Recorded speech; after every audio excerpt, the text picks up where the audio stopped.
We good? Are we good? Uh-huh. He's like, yeah, we're good. Oh, wait. No Twitch show is complete without one. No, yep. It's Give been me a minute. second to compose myself. I'm sorry.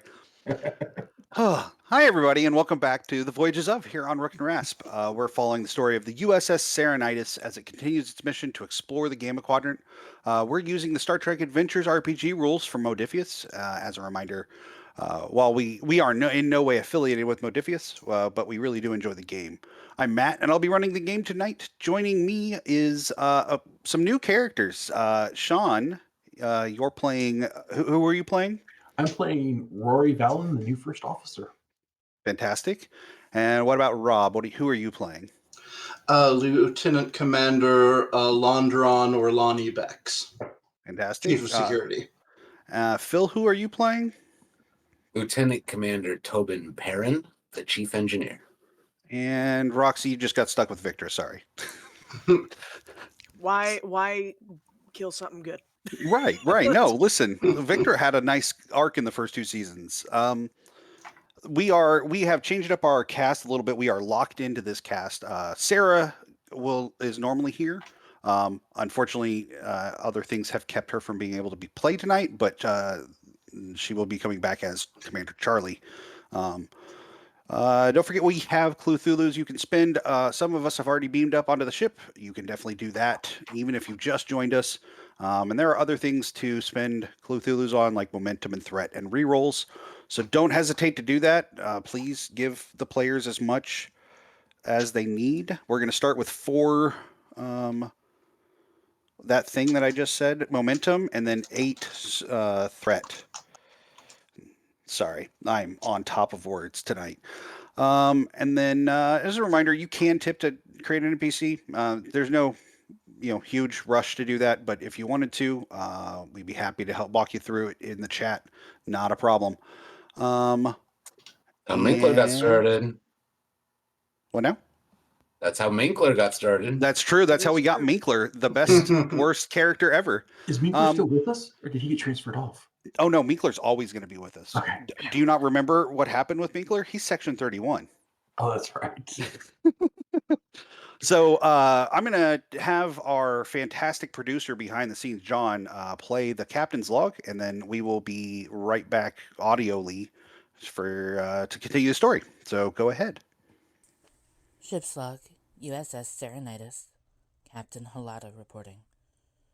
The last 6 months I've spent working with Admiral Threx to prepare Starbase Gamma 1 for full operation. Most of my crew has been given long stretches of shore leave, and I've maintained the Serenitis with a skeleton crew. That time has come to an end. I've been ordered to rendezvous with the IRW Draken, who is delivering the last 3 senior officers I need, including my first officer. Other crew will be transferred at that time as well. Once aboard, we have been dispatched to Almalor 7, a planet that has requested official first contact. I'm looking forward to my first real mission as captain. All right. We've got Victra as our welcoming committee. Victor, you're going to start off in the Dapple Doe, kind of up on the second floor. Technically, it's always the officers' area. There's not a lot of strictness around that, especially now that Captain Halata has taken command. But it does give officers a place to kind of sit without crewmen around and be able to not have to worry about fraternizing with with people outside of where they should. So today it is just for you and the new senior staff to have a conversation. Charlie is currently on an away mission near Rigel 7, as I'm told. Oh, sorry. And he will join us for next episode, hopefully. But today it's just you, kind of welcoming your 3 new senior officers. We're going to have Sean, we're going to have you introduce your character first as you come into the Dapple Doe and head on upstairs. So when the doors kind of open, Rory steps through. He is just right at 6 foot. He's human, paler skin. He has got that '90s surfer hair, kind of curly and long, but not overly. Like it looks like it's always going to flop in front of his eyes, but it's just not quite that long. Athletic looking. I mean, yeah, standard Starfleet. Athletic looking, handsome, surfer. Got a boyish kind of cocky grin on his face as he kind of looks across the dappled doe, like, okay, this is home for the next however long. Fantastic. And as you head up, coming in behind you is Phil, your character. If you could describe him. Sure. Tobin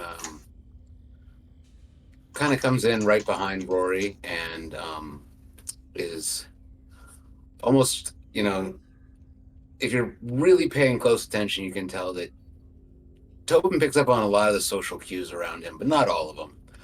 And so there's just that little bit of, offness. And Betazoid male, 5'10", 5'11", darker hair, but is very looking around and, looks just a touch out of place. Like that he feels out of place.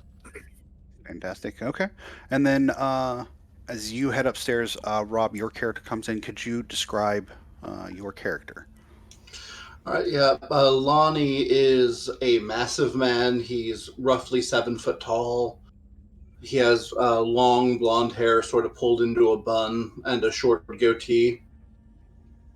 And he just walks in, all smiles, very relaxed walk, just sort of taking in the experience of the new ship. And Lonnie is an unjoined trill, is that correct? No, he No. is a betazoid. Why do I have Tobin is the unjoined. Yeah, sorry. correct? That I might have said the wrong species. Okay, I knew I I had had an a unjoined trill. small moment of panic. So did I. I was like, why do I think I have an unjoined trill in the crew? Where did he go? Good news, Victor, you've been upgraded to unjoined trill. Sorry. Hey, just throw another planet's background into my history. Okay, fantastic. Can Yeah, I so roll for regulation haircuts? New character, who dis? the three of you come up. The Dapple Doe is what you would expect out of like a British or Irish pub. A lot of wood paneling, a lot of like columns, not even necessarily columns you need, just columns for decoration. But it also has that like people come here to relax, and there's a sense of camaraderie no matter what time you enter. And Victor, you are sitting up on the top floor. Could you describe your character? Because I think it's been a little bit since we've gotten a description. Sure. So, Victra is just under 6 feet tall. She is an athletic build. She has delta in her background. She's more human than Deltan, but she does have some Deltan in there. But she does have hair because of her human genetics. So she has a light blonde hair that is always cropped short, not unlike my own in real life. Um, but she has a scar on her face.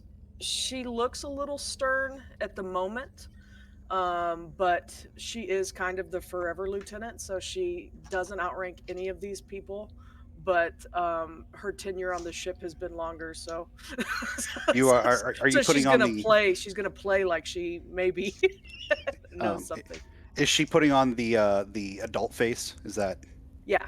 Yeah. She's definitely, and events of the recent months have and prior are definitely weighing on her mind. Like most of her friends have abandoned her here, so Yeah, so she, that's fair. That's fair. so now she's just grumpy. So yeah, go ahead and man, I'm bad with character names when I first get them. Rory, why don't you go ahead and start your introduction? Victor, you've not met Victor before. You've read up on the ship and the crew already. You know who she is, and you know that Captain Halad is here. But also, it's been made very clear to you that the captain is going to leave a lot to you to do, while she runs the ship and acts kind of as a liaison with the starbase. I'm also looking at a pad. I forgot. I should have said I'm going through personnel reports. I'm gonna walk towards Lieutenant Victra. Stand by the table, kind of like cock my head. Lieutenant Victor, I assume? Uh, Eichenhoff, but yes, you may call me Victra. Okay. Let's see how it is on this ship then, I guess. Victra is started face. Roxanne is laughing because she wants to roll for regulation haircuts. Yeah. Well, we know. It's the Although I Wild just West. test rolled and got 220s before I said that, so but no. Well, you're doing great. So, Ship so the exploded. complication is. Yeah, the remember that complication warp core is- you were going to eject? Well, Yeah, right. I will. I will. just got this ship. I No. mean, almost. I will stand and incline my head just a little bit and say, "You're a commander, correct? Yeah, Commander Yes. Valen. You, It's a pleasure to meet you." pleasure to meet you. Please sit down. I didn't want to interrupt your reports, but I was told you would be onboarding the new officers today. Yeah, that was their first mistake, but yes, I am. I am. As far as bridge crew, the senior officer here to welcome you. Roy kind of glances at his own data pad. Is like, oh, so you're the perpetual lieutenant on the Serenitis then? I rather like being a lieutenant. Any more pips and it would offset my balance. Thank Well, you. I can understand that. Some of the best people in Starfleet know where they want to be, and that's where they are. I fly the ship. That's my job. So. Speaking of Lieutenant, I'm the new chief engineer, Oh. Tobin Barron. So Well- what does this bird need? Because I bet you know. Well, I could give you a list. We do have some lag in some areas. I can send you my full report. The last chief engineer knew her stuff quite well and did quite a lot, but was crap. What's the word I'm looking for, Roxanne? Was transferred. Such a hard word to think of. anticlimactic. Was transferred. Was transferred off ship before she could finish them. So yeah, I'll send those to you. There's a couple, the left impulse engine feels a little sticky sometimes. She's never good. Well, you keep me in the loop, and I'll get her a fly right for you. Because you protect my butts, I'll protect yours. I heard butts multiple, Yeah. and I was like I didn't know. Trill no, had it's two canon butts, now. but- Unjoined Trill have multiple butts. That's the way it is. Sorry. Until they're joined. I will write Paramount. That's what tonight. the joining is. They just connect them, fuse them together. Oh. Would you become one? Please, gentlemen, have a seat. And sorry, I'm still learning your ranks. What's your rank, Lonnie? There it goes. Sorry, it just switched on the screen. Yeah, Lieutenant Lonnie Commander, is please join us. It's a pleasure to meet you. yeah. Lonnie will come up to the table with a tray of drinks to set them on the table and sit down. Ah, All right, so it seems like we're all getting on pretty well so far. Well, it's a pleasure to meet you. Your record speaks worlds about your talents and security.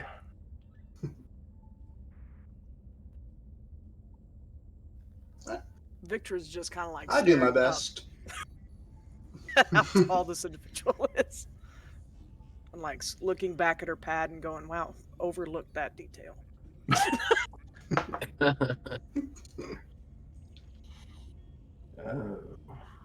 Please, let's all have a seat. This is welcome to the Dappled Dough. It is my home away from my quarters. Well, and away from the bridge, of course, but live music every Thursday, and even some hollow bands that are pretty good. Depends on what you're into. I've got to admit, I've been on quite a few. Matt, you're gonna have to remember this is a Galaxy class, correct? Correct. Yeah. Saranitis. I gotta admit, I've been on quite a few different Galaxy class ships over the years, and this has got to be one of the more impressive lounges, bars, pubs, whatever you want to call it. You guys have put a lot of effort into making this feel like something, so you're not. No, you guys are right. It's been so while. Words are hard. You guys have gone to a lot of work to make this feel like something more than just a ship. Oh, absolutely. I think part of that is being in the Gamma Quadrant and doing an exploratory mission, and after recent events and the troubles we had with the True Way, it's good to have a place to relax and not think about it for a minute. Yeah, I can see that.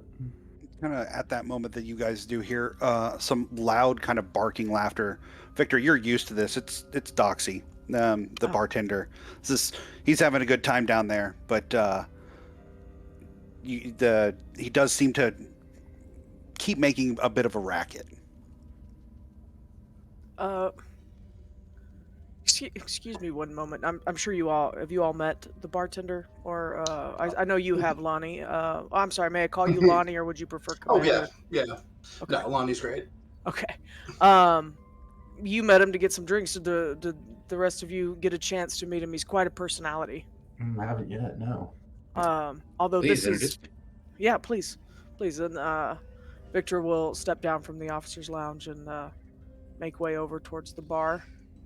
And is Doxy talking to anybody, or is he just? Yeah, as the four of In you his come cups. down the stairs, you see Doxy behind the bar with a shaker in each hand. He's a big Orion.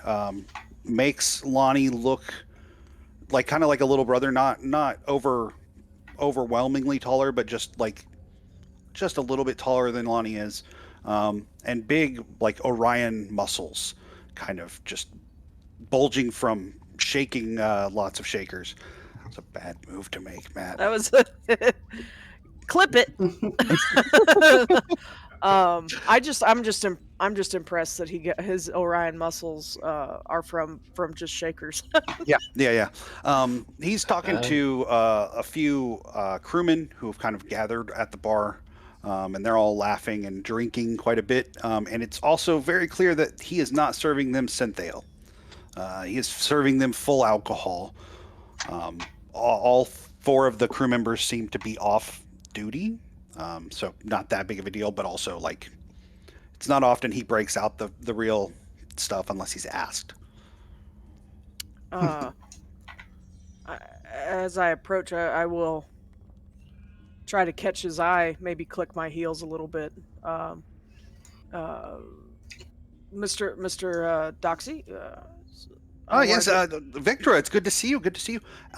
You brought our new officers, and he says, "Pardon me, I need to catch up with our bridge crew." And he walks away from the crew and kind of comes around the bar.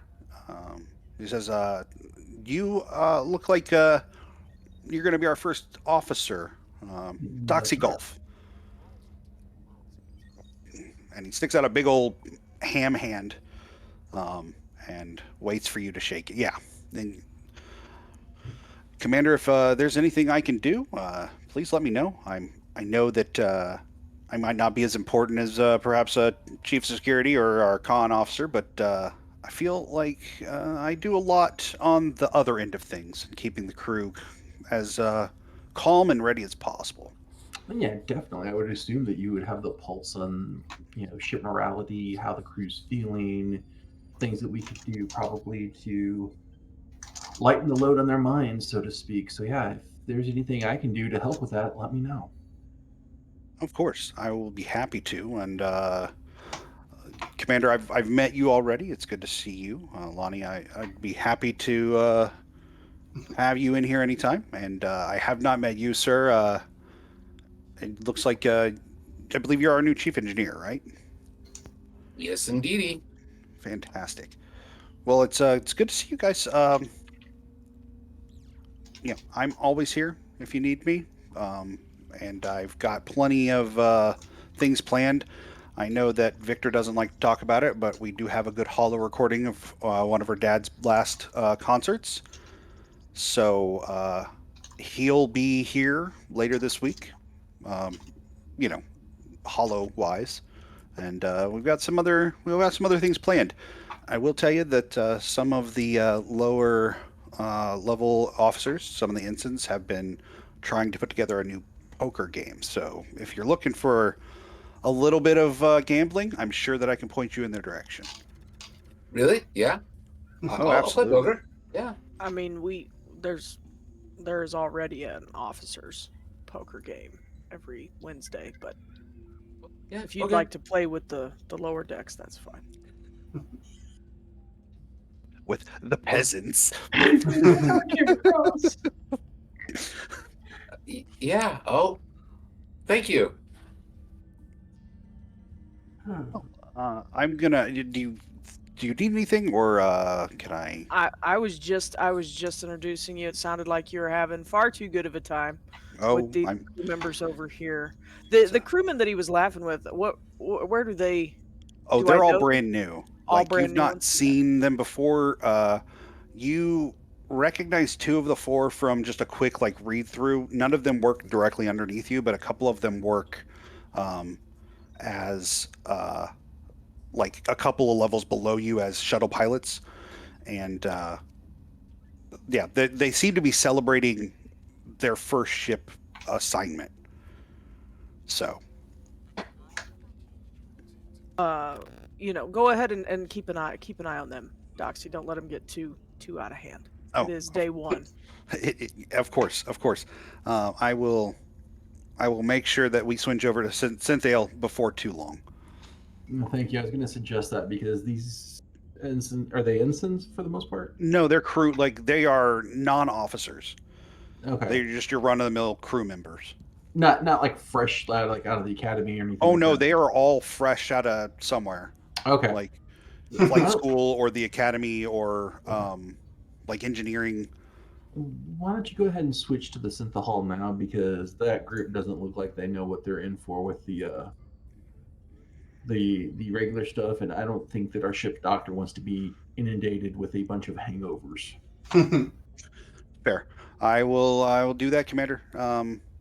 Yeah, I will get back to them if there's anything the four of you need. I'm always here, and we look forward to seeing you in here from time to time. I'm sure at some point I'm going to have to get all your favorite drinks and make sure that I know how to make those and get those all ready and prepped for you. But until then, I mean, as long as you know how to make a Sumerian sunset, I'm good.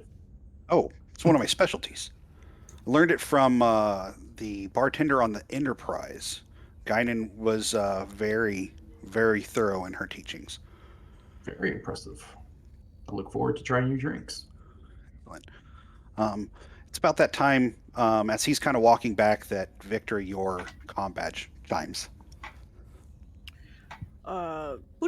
Lieutenant Aishenhoth. Thank you for the sound effects. You're welcome. You hear Captain Halada's voice. Victor, if you have received our new officers, if the four of you could come to the bridge, we've just gotten some information and we want to make sure we pass out appropriately. Aye, Captain. If the three of you would join me, the captain wishes to greet you. Look at our captain giving us re-rolls in the chat. Look at that. Nice. Thank you, Captain. I was gonna ask, and if you don't have a name, and if it's not keyed, who is our doctor? Oh, your doctor is a Tellarite. His name is Rhombus. He's a lieutenant commander. He is fresh out of medical school, but has some very. He's been on the ship for the last 3 months or so and took over for Kedra. His method of bedside manner is blunt and striking, and sometimes physically striking. Like he doesn't put up with anything. You'll do what he says, or you will do what he says. And you've watched him speak with several people that outrank him the exact same way. So Nice. Okay. Good to know. I should probably write that down before I forget the name that I just said that I've already forgotten. His skull was crushed just a little bit. What did I say his name was? Rhombus. Rhombus. Yeah, That's Rhombus. right. There's gonna be. He's decked a few petty officers that have like popped off and called him like trapezoid or something like that. Exactly. So my call was right to switch over to the synthol. This does not sound like a man. It's a sir. Sir, does not sound like a person that would deal with newbies with a hangover at all. Oh no, he'd just smack him. Yeah. Something wrong with all me. respect. Doc, there's something wrong. Yeah, you have a hangover. Doctor, there's something wrong. Yeah, you're an idiot. Quit drinking so much. So yeah, the four of you head to the bridge. As you come on, there are various other officers that have kind of taken positions where they're supposed to be. Halada is, she's standing, but she looks more like she's kind of perched at like readiness. And as you come on, she turns and says, it's good to see you, commanders, lieutenant. If you'll come into the ready room. And she heads in there, I assume with all four of you kind of trailing behind. As she sits down and brings up information on kind of the screen behind her, she also hands out pads to each of you. A ship thought lost has been found. The USS Voyager has finally made contact with Earth. Starfleet is letting us get some of the very bare bones information. But more importantly, we've gotten some information about the Borg that Starfleet wants us to make sure we know. So everything on the pads, you'll need to assimilate is not the right word. You'll need to read and know thoroughly. Too soon. I don't think that this is any threat to our current mission, but given the amount of information, I thought it was best we started right away. And a quick look. Can I get all four of you to give me reason? We'll say reason science. Difficulty is 2. That's what I was looking for. Is it 2? Yeah. All right. That would be 0 successes. That is a 17 and a critical success. I got a 1. Fantastic. Looks like everybody's currently got a reroll if anybody wants to use it. I'm gonna sit on it. I got 1 only. Yeah. You said it was a difficulty 2? Yeah. I'm going to use my reroll. Fantastic. Ooh, and I got a critical success. Fantastic. So all four of you recognize. That puts. I'm sorry. We go up to 6 in the momentum pool because you both got enough to go over. Looking over at all four of you can tell that there's a lot of information here, and we're talking like schematics on different ships, weapon possibilities, weaknesses that they've picked up on, some ideas for ablative armor that they've picked up from other species that works well against the Borg. There's just a lot of information there, and it's going to take a little bit to really go through. Names are hard, guys. I promise. I'm going to get better at this. Rory and Tobin, the two of you recognize that there's some shield modifications and some weapon modifications that are going to be better should you run into anything like the Borg. That should be implemented relatively soon. And there is a lot of information about some other species in this that are not the Borg. Kazon,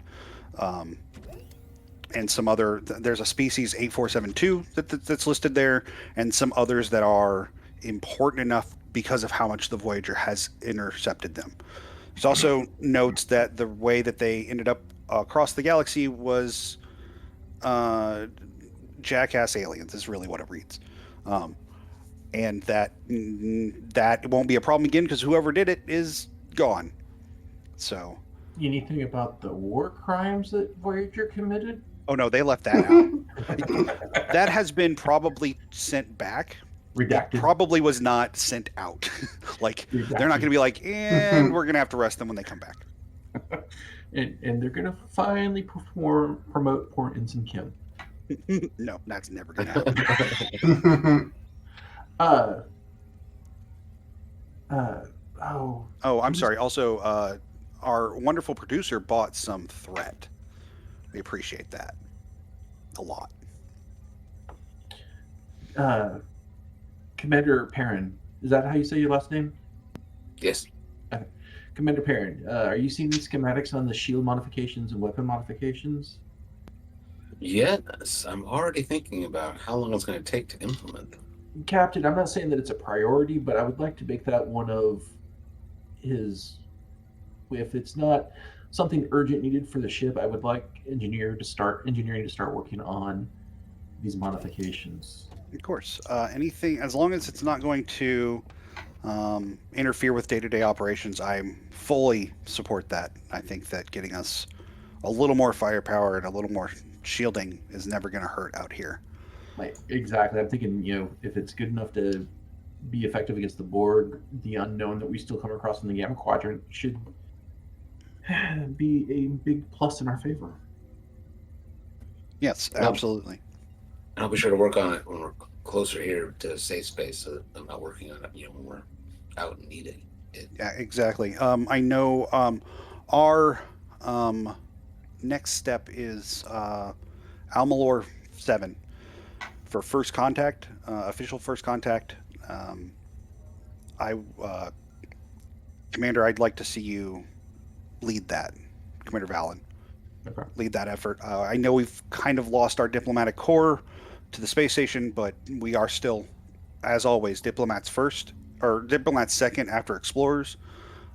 So prepare for that as much as you can. We don't have a lot of information about the Almalorians, other than they're very interested in first contact. Were they? Maybe this is above the board because I'm pretty sure the character would know. Were they part of the Dominion? No, they were not. Okay. They made contact. They've been in contact with the Sartorians for a long time. Okay. Your characters would all know about the Sartorians in briefings that you probably read on the way out here. But they once the Sartorians had kind of gotten a stable relationship with the Federation, they thought it was a good time to do that as well, because if the Dominion does something, it's better to have friends than not.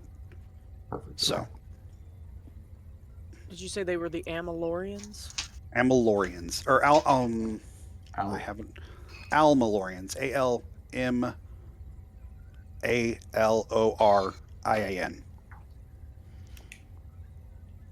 All right, I got it. Thank you. Perfect. So we are at low warp, headed in the direction of Almalor 7. I don't have any known issues between here and there. It's pretty dead, empty space. There's a couple of nebulas, but nothing that we haven't already done the beginnings of charting. So I don't foresee any issues. It's been calm for the last 6 months, which means it's about time for something bad to happen. So just be prepared. Will do. She's great at pep talks, I promise. Do any of the four of you have any questions for me? I don't, Captain. I think I'm pretty much onboarded. Excellent. Commander Perrin, Commander Bex, Lieutenant Ationhoff, please take your stations. I'm going to speak with Commander Valen for a moment. All right. Would you like me to chart a course, Captain? Oh, the course is already charted, but check it. The new officers, I trust Starfleet mostly. You never know. It's a big ship. It's a mighty big ship. Yeah, and first time people have been assigned to a ship, maybe made a mistake. Just keep an eye on it. So as the three of you head out, Halada stands up and kind of sits across from Rory, like leaves the head of the table to kind of come down to where you're at. And she says, "Rory, can I call you Rory?" No, I'm going to ask questions you while you're can't. coughing. Don't worry. Don't worry. It's only when you're coughing. It's All so right. And weird, now right? you're done. Scene's done. We're good. We can move on. Thank you.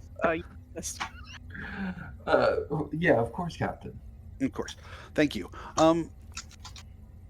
I believe that a ship runs best when a captain keeps their hands out of the day-to-day. So that's your job. Okay.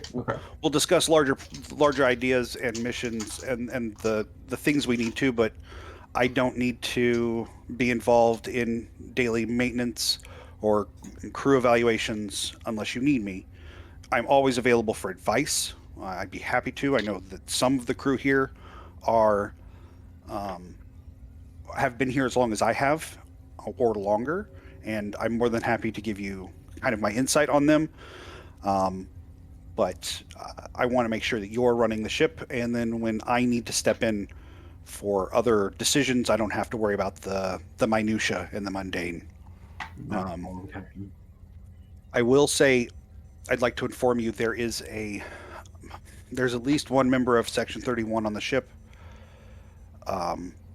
His name is Stan Minkler. He is, I forgot what his rank was. He's a lieutenant within the security department. I'm sure you'll have a conversation about this with Commander Bex. But Section 31 is not someone we couldn't get him off the ship without being unsure who they sent. So it was better to know who it is than to guess on who might be next. Is this common knowledge among the crew, or is this This is information that can be passed around to senior officers and department heads, I would say. But beyond that, I would keep it a little quiet. I don't want anyone feeling paranoid. Wait, Meekler. He's the one that holds the current record in Starfleet for having been shot over 47 times. He holds a lot of records. He's also holds the record for dropping his phaser the most. That's Section 31. That is a great cover. Yeah, it took our last security officer by surprise. He was not pleased. But give Commander Bex a heads up, and then help him keep an eye on it.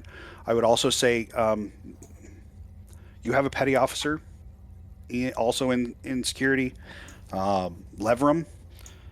He's a Cation, seems old and kind of grumpy. Because he is kind of old and grumpy, he is a whiz at security and is actually Starfleet intelligence and is an officer, but is on what he considers vacation. And I'm not going to argue with a well-knowledged officer wanting to be on my ship, but he doesn't want to lead anything. He just wants to do day-to-day jobs. So if you need something, he's a good person to lean on. Commander Bex would be good for that too. I'd also, or Commander Bex would be good for him to know that as well. I would also warn Commander Perrin that our last chief in engineering was exacting, I think is the best way to put that. Commander Perrin does not seem to be that kind of person, but our last chief of engineer was half Bajoran, half Cardassian, so there's a large difference in their how they were raised in culture. So just he may be walking into a lot of people waiting to be yelled at. So just okay. So what you're saying, Captain, is hostile work environment? I don't think that they're hostile. I think they're ready for hostile. Gotcha. No. I'm sorry, Captain. That's exactly what their normal. Your engineering crew is normally ready for. Oh yeah, absolutely. Walking on eggshells. Yeah, but because of that, they are some of the best engineers in Starfleet. I genuinely believe that. That's not just me talking up my own ship. So he's inheriting a strange mixture And then Victra, I would like you to start really analyzing where she's going to fit best. She's too good to be just a pilot.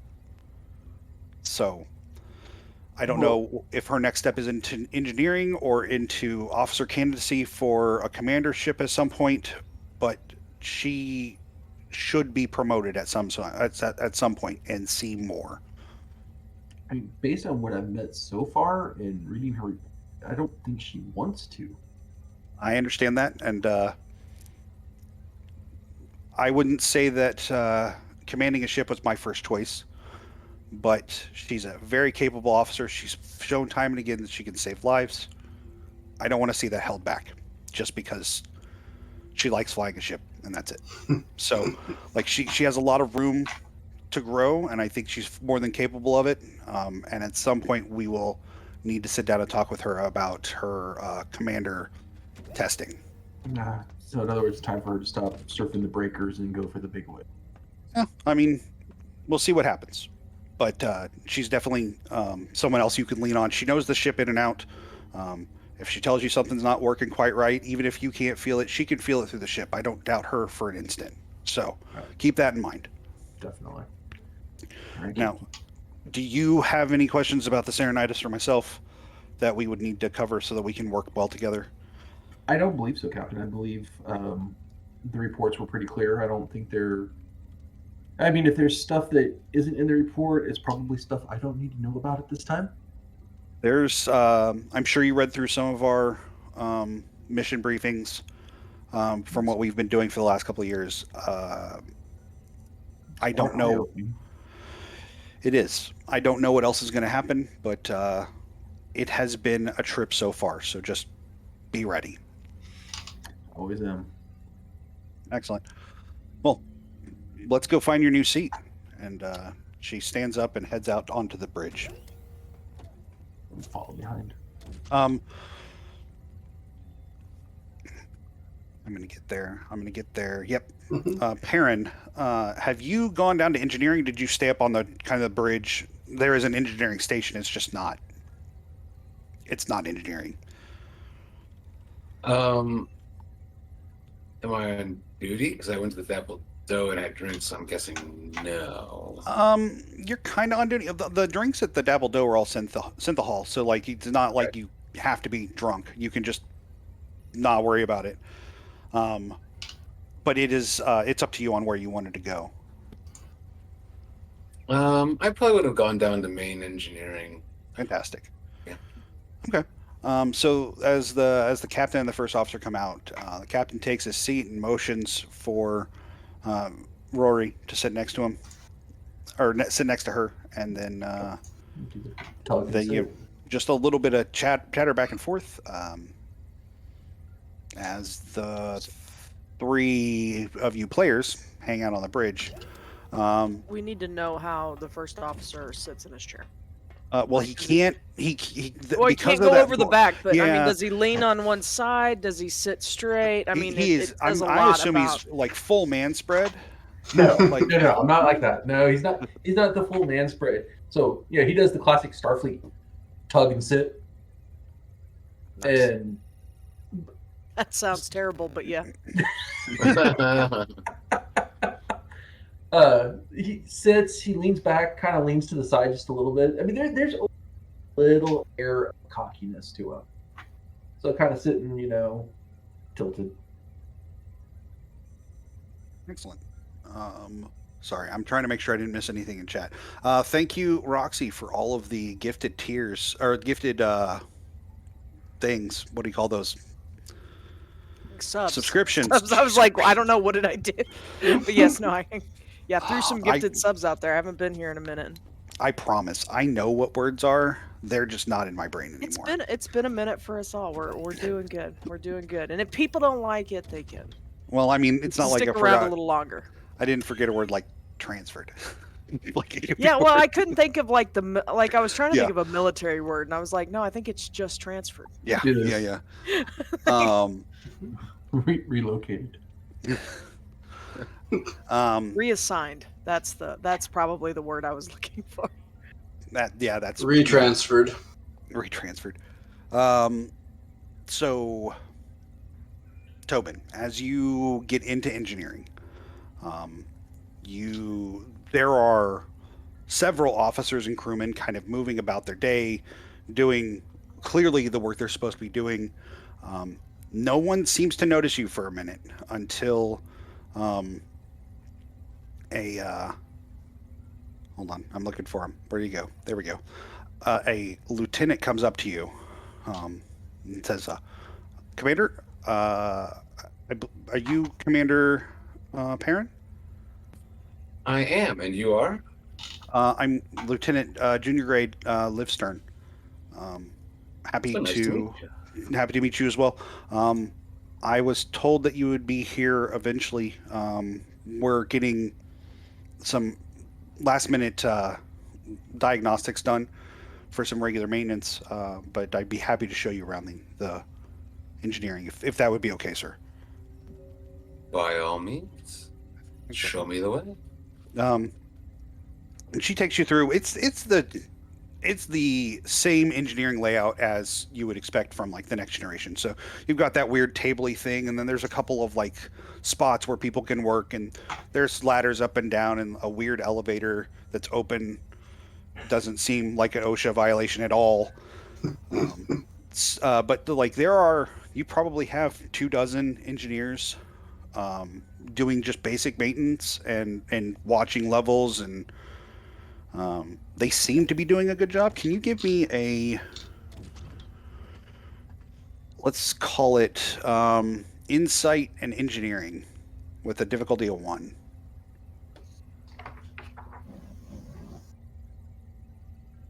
Ooh.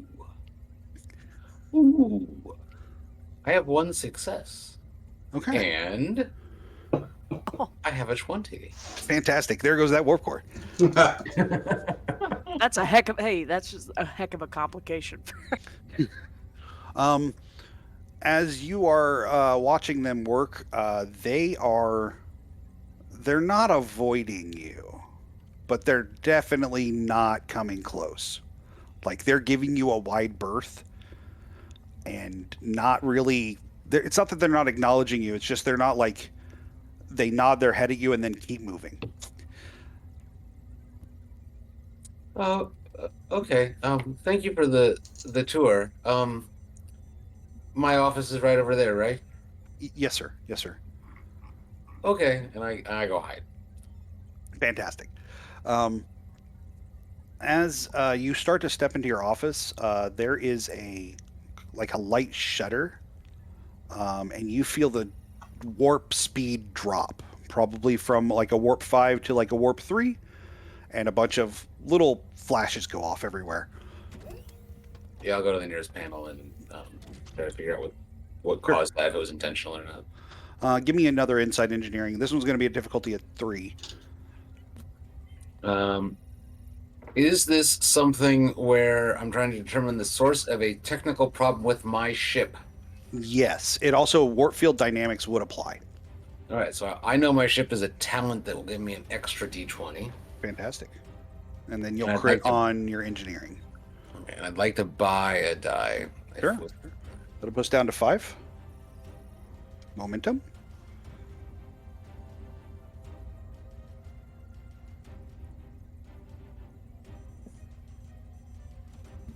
All right, you said insight plus engineering? Yes. Well, I only have 2 successes. Was either one of those numbers under 5 or 5 or under? No, but Okay.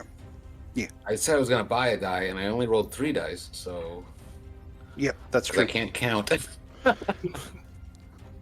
There we go. Now I have 3 successes. Fantastic. So what you recognize is basically like the warp engine has snagged itself on some sort of subspace anomaly, and is now dragging it along. And from your quick look, the best thing to do is come out of warp and see if whatever it is can be dislodged. Captain, I'm sure you felt that, and I need to recommend a full stop. Full stop.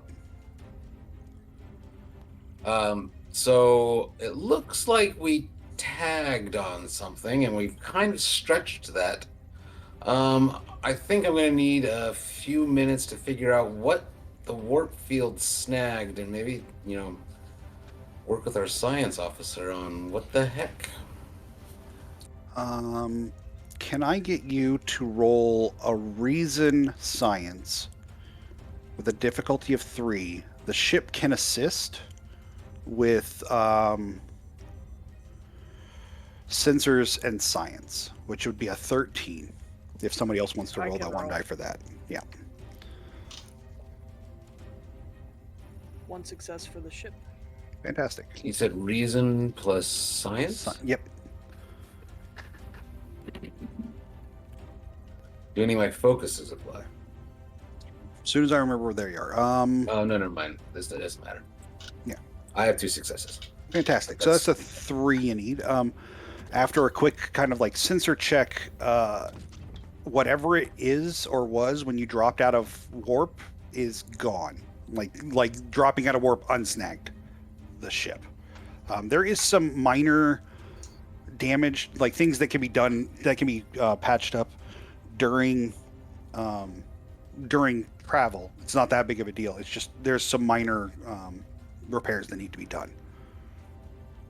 I'll write a short summary and send it off to the captain. Sure. On the bridge, you guys have come to a complete stop. Victra got it done. Doing all my. Yeah, I'm sure Victor felt the snag. Oh, yeah. And was about ready to be like, "What are you doing to my ship?" Yeah. Well, I mean, no coils she fell out of the refrained. ceiling. No rocks exploded from the walls. It's No doing pretty good. Cat 5 hit me in the forehead. Yeah. Weren't thrown from any seats that sorely need some kind of restraint. Right. Nothing's on fire. Yeah, as you are kind of like realigning systems real quick, because it is just everything got real quick. You do note incoming warp signatures. I do. Yeah. Captain, we have guests. Can I get some?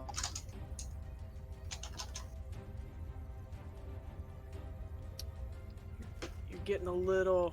I think we lost you, Matt. Can Someone you to hear give us? me a reason science. Ship's gonna assist with you. We're getting some interference with you, Matt. Are you experiencing any internet? So lag? I'm not sure what's going on. I'm hardwired in, and it seems to just be hiccuping. So Okay, just making sure. Yeah. You We said did have a little reason bit of a science? power fluctuation of 20 minutes ago, but it didn't seem to do anything. So I don't know. Okay, cool. Reason science, you said? Yes, please. And then if someone, Positronic matrix needed to be reset because Yeah. Are we rolling one for the ship? Yeah, if you don't mind. 16. Or does not do it. 13. I got 1 success. Okay. The ships are kind of just outside of the sensor range to kind of tell what they are. The captain orders. And it's just a couple of moments when 2 Jim'Hadar attack ships come out of warp. And immediately the ship's hailed. Like they pop, and as like that flash is fading, there's a chime that you're being hailed. Victor will put shields up if she has that. Oh yeah, no, yeah. Like as soon as the profile comes up, that's what she does. And as Victor's putting the shields up, I mean, red alert. We are being hailed, Captain. So just as a reminder for our first officer, this is actually a yellow alert situation. Red alert means you're going to punch him.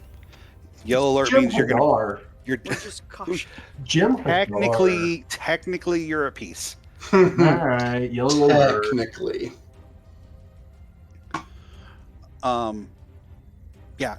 As you answer the hail, a Vorta with a couple of Jim'Har behind him. She comes on screen. Greetings, Serenitis. I am Gelnan of the Dominion. We have reason to believe that you could be harboring members of the Dominion on the run and would like to have permission to come aboard and search. Am I Do talking you to want the me to captain hang at this up on him, point? Captain? No. This is all you, Commander. What was I'm sorry, what was the Vorta's name? This is Gelnan. Gelnan? Gelnan. Gelnan, okay. Yeah. I don't know where you have your information from, Gelnan. The Serenitis has just been restaffed, and you're sorely out of date if you're looking for any members of the Dominion that have defected. Your ship's current complement of crew is not my concern. There are 2 members of the Kremen species that are on their way, that have left Dominion space and went this direction. Their warp trail goes directly to your ship and from a distance behind you, and we believe that they're on your ship and would like to check.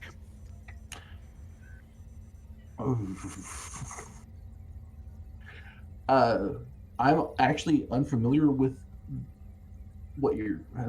Sorry, it's been a while. I am unfamiliar with the species that you're referring to, and we do not currently have them on the Serenitis. We did not pick up any disabled ships or shuttles, and I do not believe that we can accommodate you at this time since we have an urgent matter that we need to attend to ourselves. Gillen seems slightly exasperated. He says, pursuant to the Treaty of Bajor, we have the right to request access to your ship to scan it. If you'll drop your shields, that's all I'll ask. Oh, do I want to? Oh, this is. Yeah. Oh, yeah. Go ahead. Can I get some vibes from this guy? Can I roll for vibes? Roll for Vibes vibes. before I say what I'm going to say. Yeah. So first and foremost, he's a dick. Oh yeah. Gelman is kind of known as the purposeful head and like face of the Dominion with the Federation. This is not his first interaction with the Serenitis. It's been a very long time. But the last time he was on the ship, he literally ordered a Jim'Hadar to kill himself. Oh, that dude. Yeah, that dude. Which I wouldn't be overly familiar with. That would be in reports. Oh, yeah. And I would expect that... names are hard, guys. I promise. I'm getting them. Bex, I'm positive that Lonnie has looked over that particular incident because that was odd. Yeah. So you're familiar with him, and he has acted in the past to follow the treaty to a T. Anytime there's been a problem, and it's been clear that the Dominion was at fault, he has been brutal with his own forces. Okay. So do I get the feeling that he's just being pretty much straightforward with? Yeah, you get the idea, the feeling. You get the feeling that he's irritated only because he has to go chase down this stuff and deal with the Federation in pursuit of these fugitives, and that he hates having to quote the treaty. From the readings, he doesn't like the treaty, but like you enforce the treaty because the founders said so. Yeah.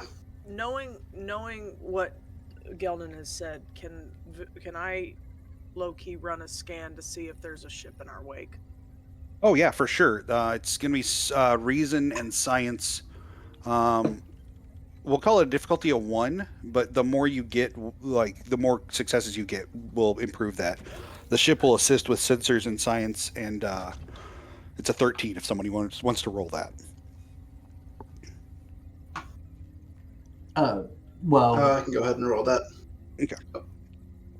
So I'm going to look at the view screen and tell Gelman, give us one moment, please. I'm going to mute him.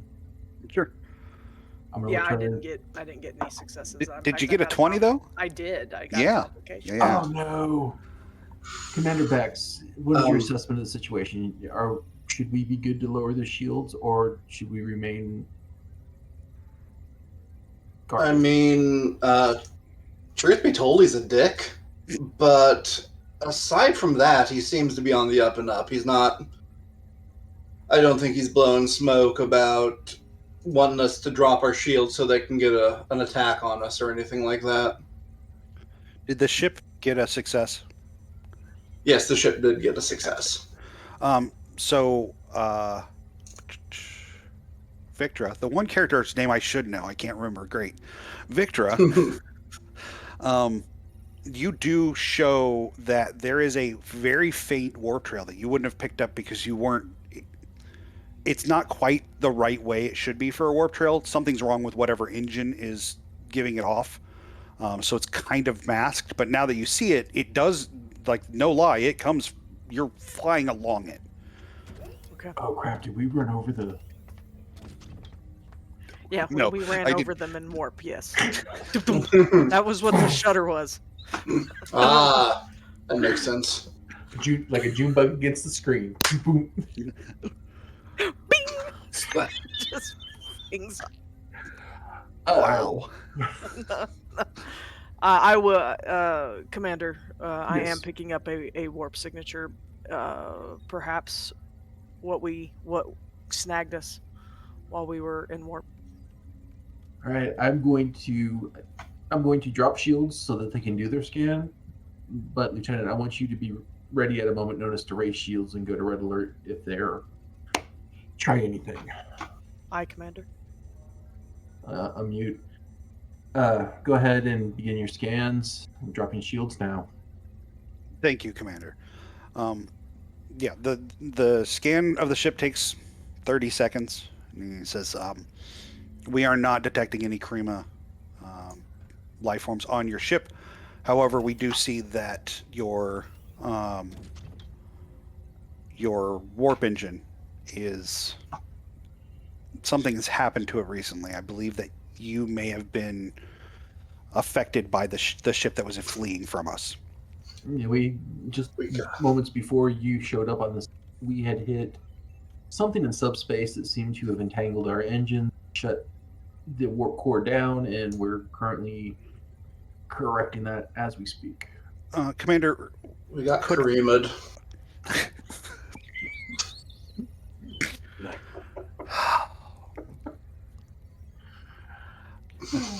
Commander, could myself and one member of my Jem'Hadar come aboard and discuss this with you? That is typical diplomatic. No, it is. Yes, I will send down my head of security to escort you to a meeting room. Excellent. I'll hang up. All right, I will get up and start heading down towards the meeting room. Well, transport. You're going to go to transporter to Yeah. get them. Yeah. Okay. Yeah, you head down to transporter room 1. It's a couple minutes as you're getting there. They beam in, and you are met with Gelman, who is thinnish, very much a Vorta, and a big old hulking Jem'Hadar who seems real pissed already.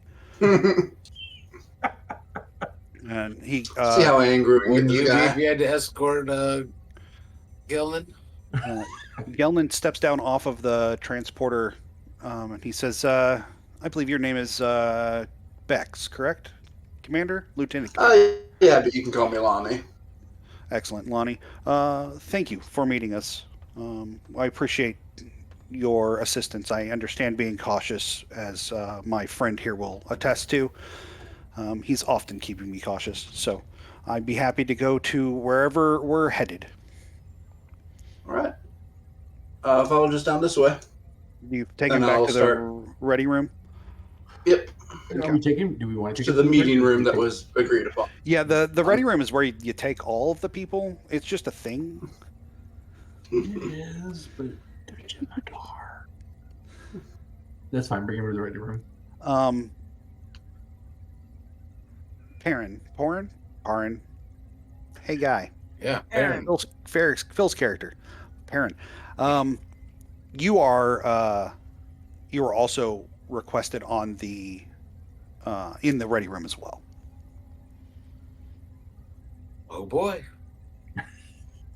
So as the four of you and or as the three of you see the chief of security come in and with a Vorta in tow, the captain heads into the ready room, and the three of you join, and you all kind of sit around the table. The Jem'Hadar stands at attention with his back to the wall, like very clearly ready to shoot every one of you at a moment's notice. So what can we do for you? I appreciate your assistance in this.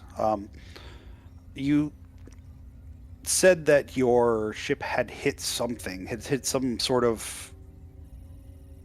Was it a subspace anomaly? Commander Perrin, could you elaborate on what happened? The player is going to say yes, because I would assume that would affect warp drives, but... Yeah. Okay, yes. Yeah. The ship that the fugitives have taken holds an experimental drive, we'll call it, that uses subspace as a... The best way to explain it is that on old Earth there were things called trains that ran on rails, and they use subspace as kind of a third rail to power their own engine, which keeps them from using what typically would be used, like matter or antimatter, or if you're Romulans, miniature black holes.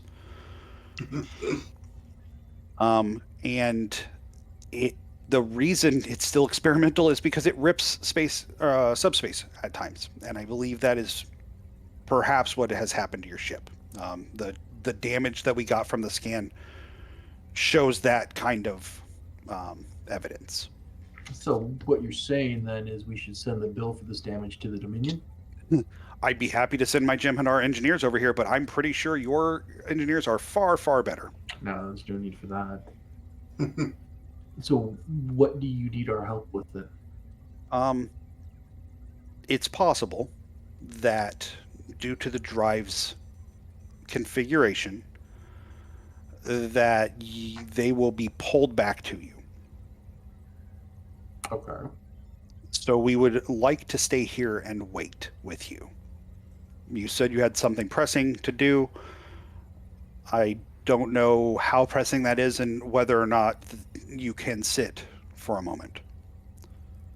It usually takes 3 or 4 hours, but eventually the ship will be forced back.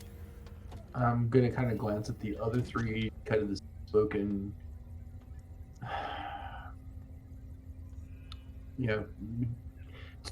In my head, this is what's going through. It's first contact. Yes, we have a schedule, but this, may have greater implications for dealings with the Dominion at large. I think we can allow for 3 to 4 hours, Valen, for this. If we start getting into a day, we may have to start heading back to our schedule. Perrin, can I get you to roll me a reason engineering? Warp core design is going to apply. It's a difficulty of 4. Ooh. I don't remember what technical expertise says. I think it's about computing, or when you use computers, or like I programming. use the ship's computers. I can re-roll a d20. Okay, so then yeah, that would not apply, but you could definitely, you'll get 2 dice, and warp core design will apply. Well, I do have a 5 in engineering. I could buy a die, if we get lucky for 4 successes. What do you guys? Feel free to use the momentum. Yeah. Can the ship or someone else help out with this? No, this is going to kind of be like him parsing together an idea while he's kind of sitting there. You do have Okay. another re-roll though, Tobin. Oh, nice. Thank you. Thank you, Amir Nugget, for all of the re-roll, or for the re-roll. We really appreciate that.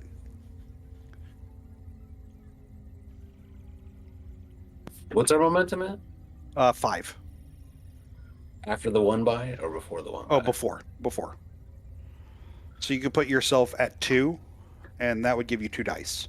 Or, and I'm just putting it out there, you could give me threat. We already got people buying you thread.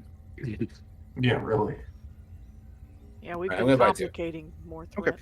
Fantastic. You go down to 2, and we'll see how long it stays there, because you probably roll all 5s. Okay, so let's see. That is 5 successes. All right, that'll put you up to 3 momentum. Nice. So, from what you're hearing, this shouldn't happen, but you can see why it would.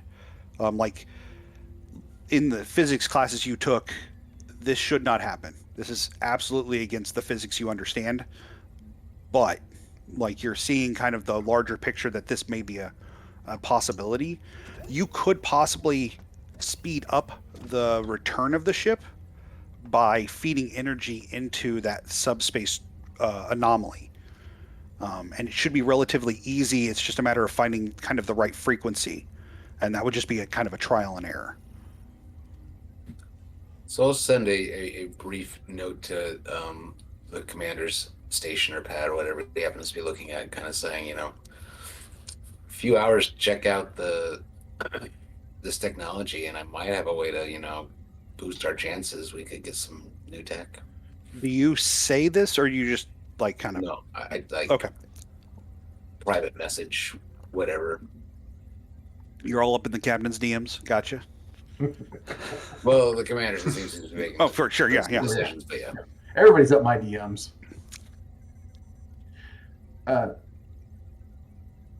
So I'm going to not share everything with the Vorta, but I'm going to read this. I'm going to nod at Commander Perrin, and I'm like, so, the fabled talents of Starfleet engineering, our commander here does believe he can speed up the process of return by feeding power into, was it the warp core? No, it's just into the anomaly. Feed power into the anomaly, and it should hasten the return of your ship that you're looking for. I would. I'll be honest. The engineering that's not my forte. If your chief engineer says it will work, I have full faith in that. If you were willing to do this, the Dominion would more than note the assistance that Starfleet has given. It would go far in bringing us to a better diplomatic position. All right, then let's make it happen. Excellent. I would like to ask that one of my engineers come over and watch how it's done, in case this is something that happens again. You do understand that even though the diplomatic relations and that we are currently at peace, that I will have to assign a security officer to be absolutely. That is a very sensitive area of any ship. I would expect nothing else. In fact, Commander Beck, is that something that you could handle yourself? Yep. Yeah, I can definitely do that. The captain leans over to Bex and says, there's a lieutenant you should take. His name's Minkler. Sorry, you kind of cut out there. Oh, there's a lieutenant you should take with you. His name's Minkler. All right. So, excellent. Gillen kind of stands up and he says, I'll have my engineer beamed over, and then I'll return to my ship. I see no need to stay here. It honestly is a bit cold on your ship. Is this what it's like on Earth? That's kind of the average temperature that most species in the Federation enjoy. Depends where you're at. Fair. Tobin is now furiously checking the environmental controls on his pad. No, everything looks good. It is like a balmy 71 degrees, perfect humidity. Like everything's balanced just right. Charlie's probably a little chilly in that kind of temperature. Oh yeah, but- Charlie's freezing. Charlie's like wearing standard issue sweaters. Double turtleneck. Yeah. So yeah, the Gelman heads back to the transporter room with you and takes his Jim'Hadar with him. And then a Jim'Hadar beams in, unarmed, like not even like a dagger at his side or anything, just completely unarmed, with a small like tool case. And Gelman says, "You are at Commander Beck's purview. If he sees fit, he is to kill you." And the Jem'Hadar just nods and walks over and says, "Commander, let's get this over with." Sure thing. And I then will. Gelman and his guard beam off the ship. I will have proceeded to engineering, and I will have found like the station that will allow the least amount of like overlook of anything else, and I've Sure. like shifted everybody away. Like You put every other screen on like screensaver, just like nothing. Yeah. Exactly. The old Windows maze. No, it's just No, a Windows Windows symbol just Starfield. bouncing. Yeah, so Bex comes down with Jim'Hadar.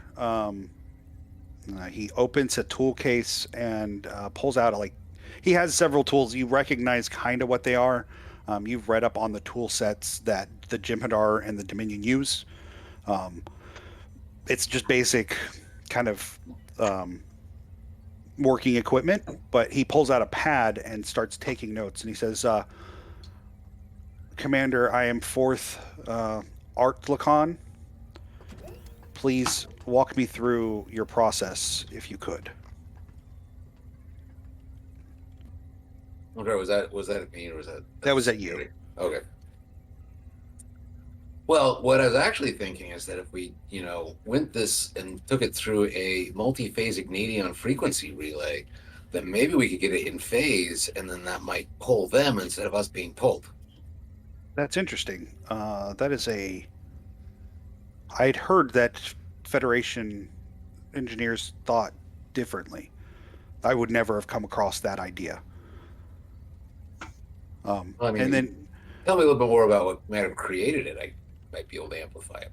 It's my understanding that there's almost an energy leaching that it uses, the engine uses, and it doesn't enter warp so much as it goes faster than light, which would typically be called warp, but it doesn't hold a warp field bubble the same way.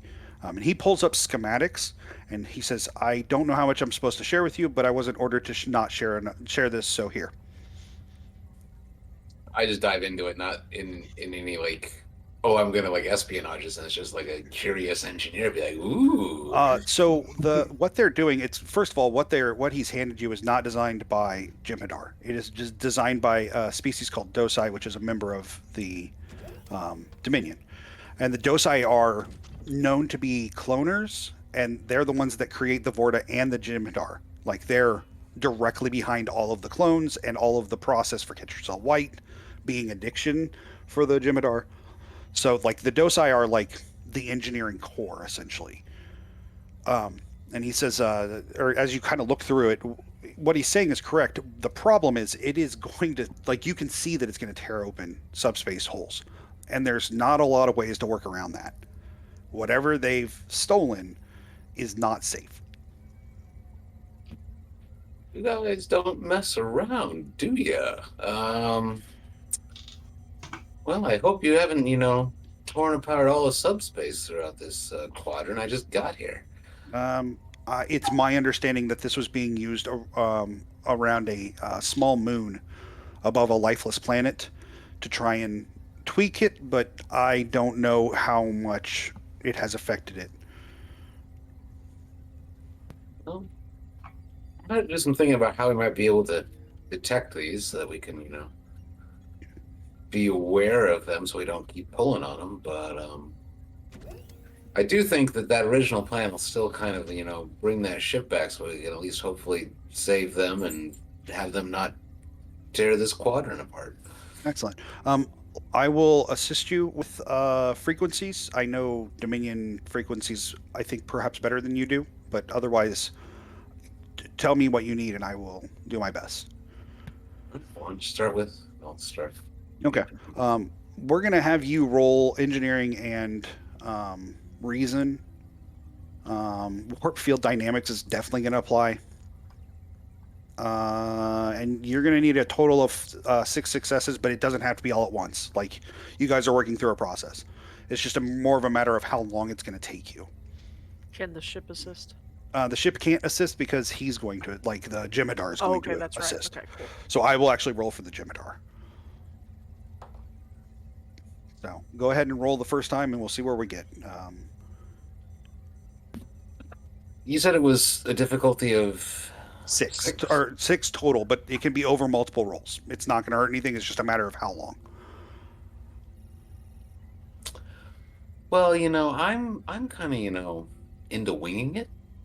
And so I think that what I'll do is I'll jury rig something because I mean it only needs to work for right now. I mean, that seems to make sense to I'm with you on Tobin. all of this. This sounds great.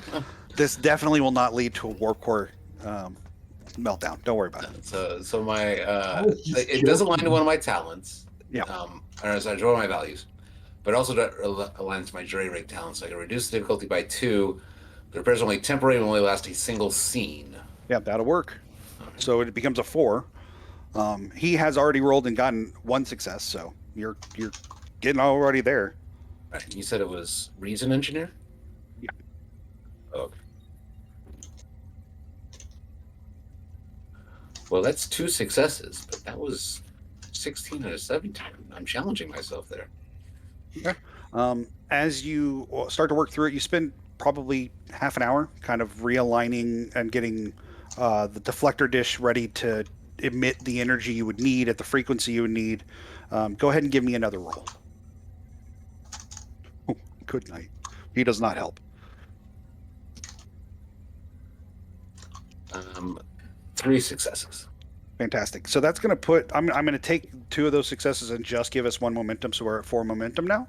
But yeah, you guys spend 45 minutes kind of going over things, and then in that time, Victor has kind of piloted the ship back to the anomaly, and you are ready to fire off some energy into an unknown anomaly, which doesn't seem like a bad idea at all. But while you're getting ready to do that, we're going to take a break. We're going to stretch our legs and maybe hit the bathroom. We'll be back in about 10 minutes, and we'll see you guys then. Just give us a couple. All right, John's running back. Oh no! Oh no! Thank you. Run! Run!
Hi, everybody.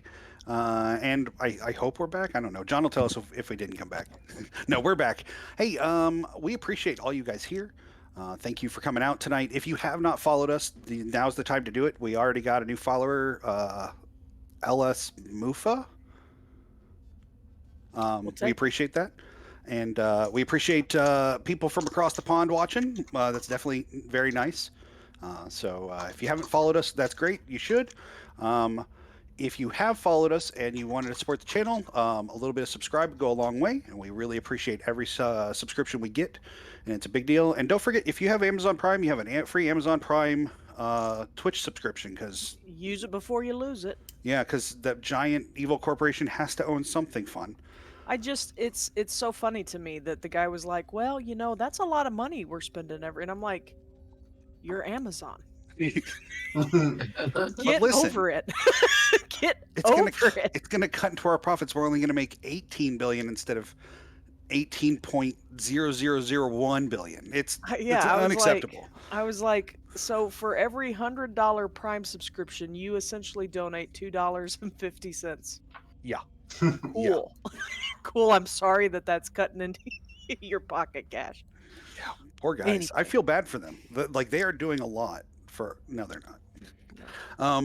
Anyway, now that we're done complaining about capitalism for these 5 minutes, Hey, what are our current threat and momentum counts? we are currently at 4 momentum and 9 threat. So you, Tobin, you and Fourth fire off your energy beam into the thing.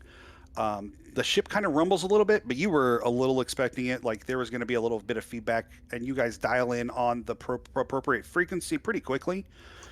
And you immediately get a note from sensors that there's a ship incoming from that direction, and it is not in warp, but is going faster than light speed. Yeah, communicate. Fantastic. Well, So yeah, it's going. What now? So it's faster than light, but not in warp. Yeah. So warp. This is the real nitty gritty, nerdy, technical stuff from Star Trek for science that doesn't actually exist. But to achieve warp, you have to have a warp bubble. So basically, the warp bubble is inside it is in normal space, and you are just gliding through space faster than light inside that bubble. There is no bubble around this ship. It is just going faster than light, if that makes sense. Yeah, and that bubble of real space prevents all the time dilation that you would experience if you were actually going faster than the light. Yeah. It's I don't know, like minute and a half. I guess I would be the one to know. It's like a minute and a half, and the ship kind of comes to like it almost looks like it's a rock skipping across water as it comes out of faster than light, and comes to kind of stop between the Jim Hadar ships and the Federation, the Serenitis, and immediately there's like frantic hailing, like when jackass kids come and ring your doorbell and they won't quit pushing it. It's like that. It's just a ding ding ding ding ding ding ding ding ding ding ding ding. Ah, it's the noise the fox makes. Victra mutes the button. Let's go ahead and Captain, do you want, or Commander, would you like me to open hailing frequencies? let's see what they have to say. Hailing frequencies open. So Akarima comes on screen. They are tallish. They've got a weird bone ridge all the way down their face that goes over their mouth, but still has a mouth. It doesn't look like it should work. It does, I guess. I don't know why something would evolve that way at all. I was gonna say, pondering what that little bone ridge over their mouth was used for. Did Rue get caught in the sun? Are you okay? Yeah, there was they exploded upon entry. And I was blinded by by the explosion of the warp core. My apologies. He says, this is Gulnon of the Starfast. we would like to request asylum from the Federation. You cannot have a Gulnon and a Gelnon in the same Okay, you're fine. That's fine. That's fine. Okay. We're just asking for Sean to not be able to get him straight. So, I'm working on it. Hold on. Just alien names. Going on the Gelnin of the Keldon. Yeah, no, that's fair. That's fair. That's fair. no, we can call him whatever you want. It was just, I was like, wait a second. I'm working on it. Here we go. Oh, that's all dumb. Those are dumb answers, Reddit. Thanks, Reddit. There we go. There's my fantasy name generator. This is Yahi of the Karima. This is something I've learned in running D&D for forever. If I don't plan out names, I always get mocked for them, which is fair. I'm not mad, but always and then No, it's sometimes okay. I mock all the meticulously- names. Well, I'll just- like meticulously plan it, and they'll be like, "That's a stupid name. Let's call him Bob. something else." I mean, Bob, yeah. Golden was a fine name. I just was like, No, that's they're you very made a- similar. You made a fair point. He is has requested asylum from the Federation. From the Federation, so they want to be not with us.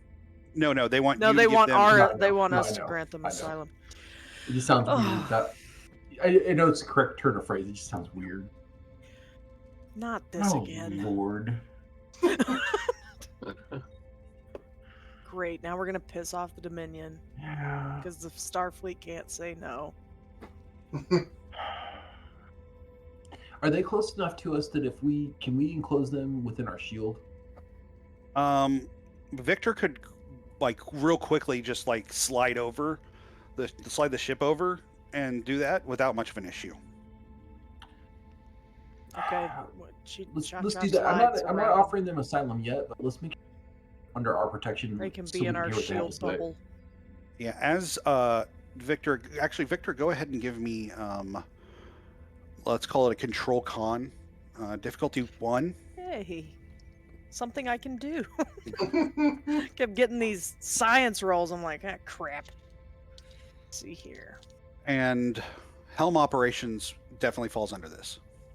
Oh, I'm gonna use my reroll. Can I reroll both? Yeah, go for it. I'm 1 point off on both of them You have one from job. a success. Oh, I was I know I have expecting one 2 20s. job, and I completely borked it. Did I get this? Oh, hey, look at that. That is a critical success. So 2, and then another regular success. Okay, that'll put us up to 4 or 6 for our momentum. Capped. You slide over, raise the shields kind of around the other ship, and automatically, as soon as that happens, the Jem'Hadar start, Getting hailing the tested. ship. All right, mute Yahi, please, Lieutenant, and raise up the Jem'Hadar. Hold, please. Commander, we appreciate your assistance thus far. I would be interested to hear your reasoning for extending your shields around a Dominion-owned ship. Because they've claimed asylum. And you know Federation protocol as well as I do. For a fact. Are we going to do this again? I hate this. This is the worst part. I have to agree, but you know the rules and regulations the Federation abides by. Asylum, so I have to hear them out. May I come back to your ship with my guard? Yes, but not immediately at the moment. I would like to sit down with you and the 2 Kariman crew members and have a conversation together. And I'm not saying that is definitely something we will do. You have to talk to them first. Will you send my engineer back over? No, of course. I mean, he's not in any. We're not holding. Free to Excellent. go. Thank you. So we will beam him when he is in your transporter room. All right, I will talk to you soon. Excellent. I'm gonna raise up. Commander Dax.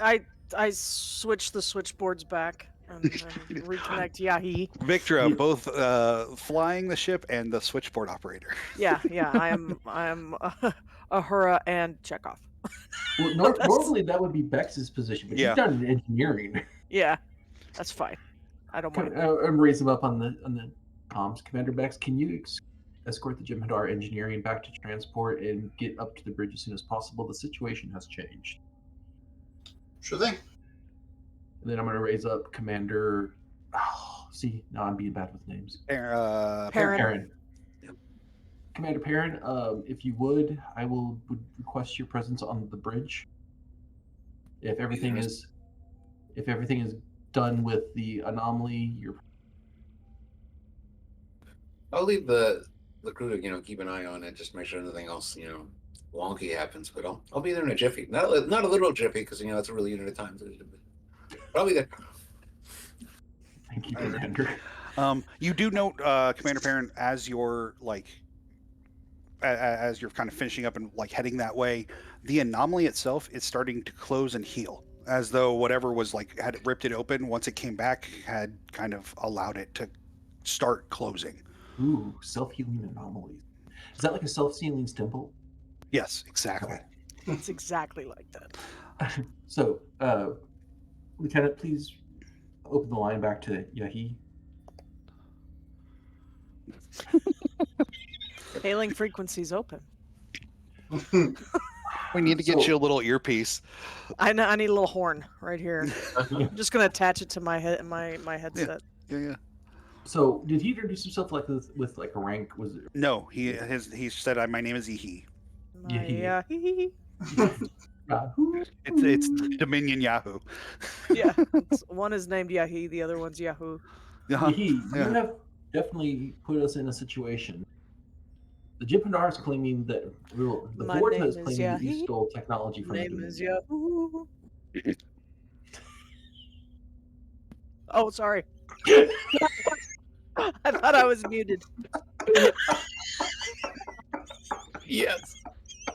I love you, Roxy. I've been pushed to talk this whole time. Yeah, he's like, why Until did now. you saying my name? I apologize. I'm sorry. Could you repeat the question, Sean? I apologize. That's awesome. I missed you guys. Okay. You definitely put us in an awkward situation. The Vorta Gallon is claiming that you stole this technology from the Dominion. Perhaps. My brother and I were working on the ship as laborers when we found out that we were going to be sent off to a camp. We decided to take the ship instead.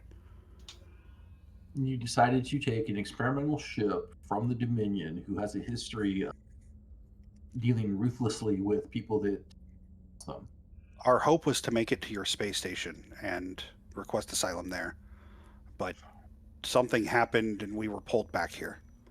Where were they sending you? There are camps on several moons and asteroids. I don't know enough about the information. I just know that other Karima have been sent there and have not been seen since. So supposedly there's some sort of rebellion going on with the Karima, and we have nothing to do with it, but they are planning to put us there either way. I'm off.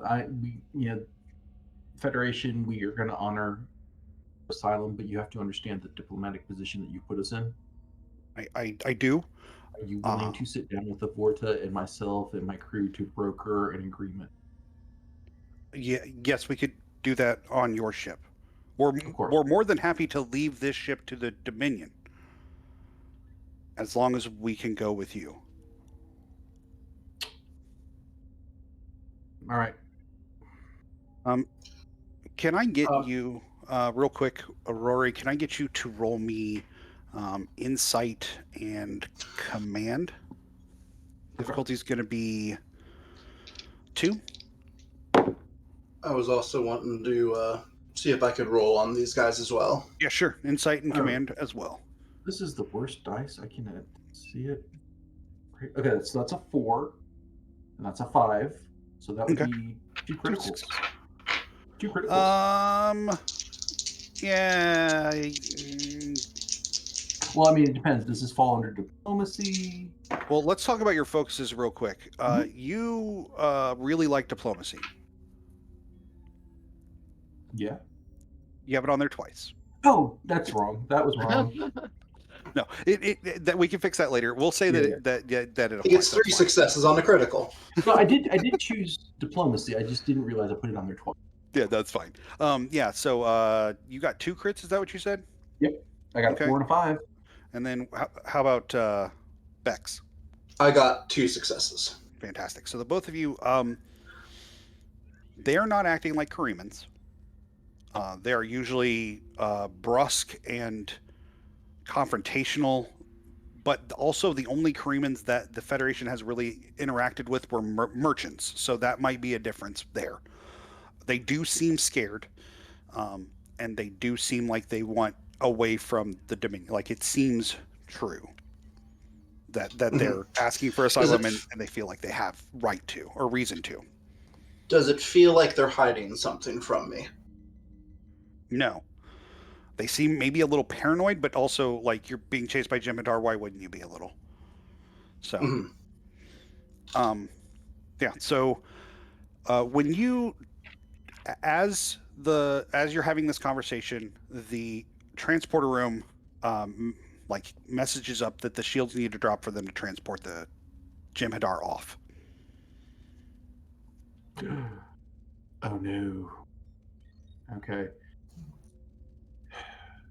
Can we facilitate a simultaneous transportation? So when we drop the shield to transport the Jem'Hadar engineer, can we beam the 2 Kareemans on board? Let's have the engineer roll reason and engineering. It's going to be a difficulty of 3. I don't think you have anything for teleporting though. Not really, unless I'm going to program the computer to help me or something. Yeah, no, not so much. But that's still. So yeah, difficulty of 3. And you guys are capped at momentum. You have tons. 5 momentum, 5 dice. Buy 2 dice. And don't forget your determination and stuff too if your values apply.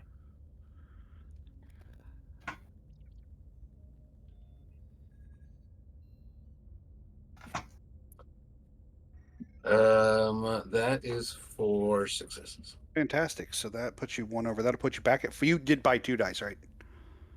Okay. So that'll put you back at 4. Yeah. So Dominion transportation technology is better than the Federation by kind of leaps, but not leaps and bounds, just leaps.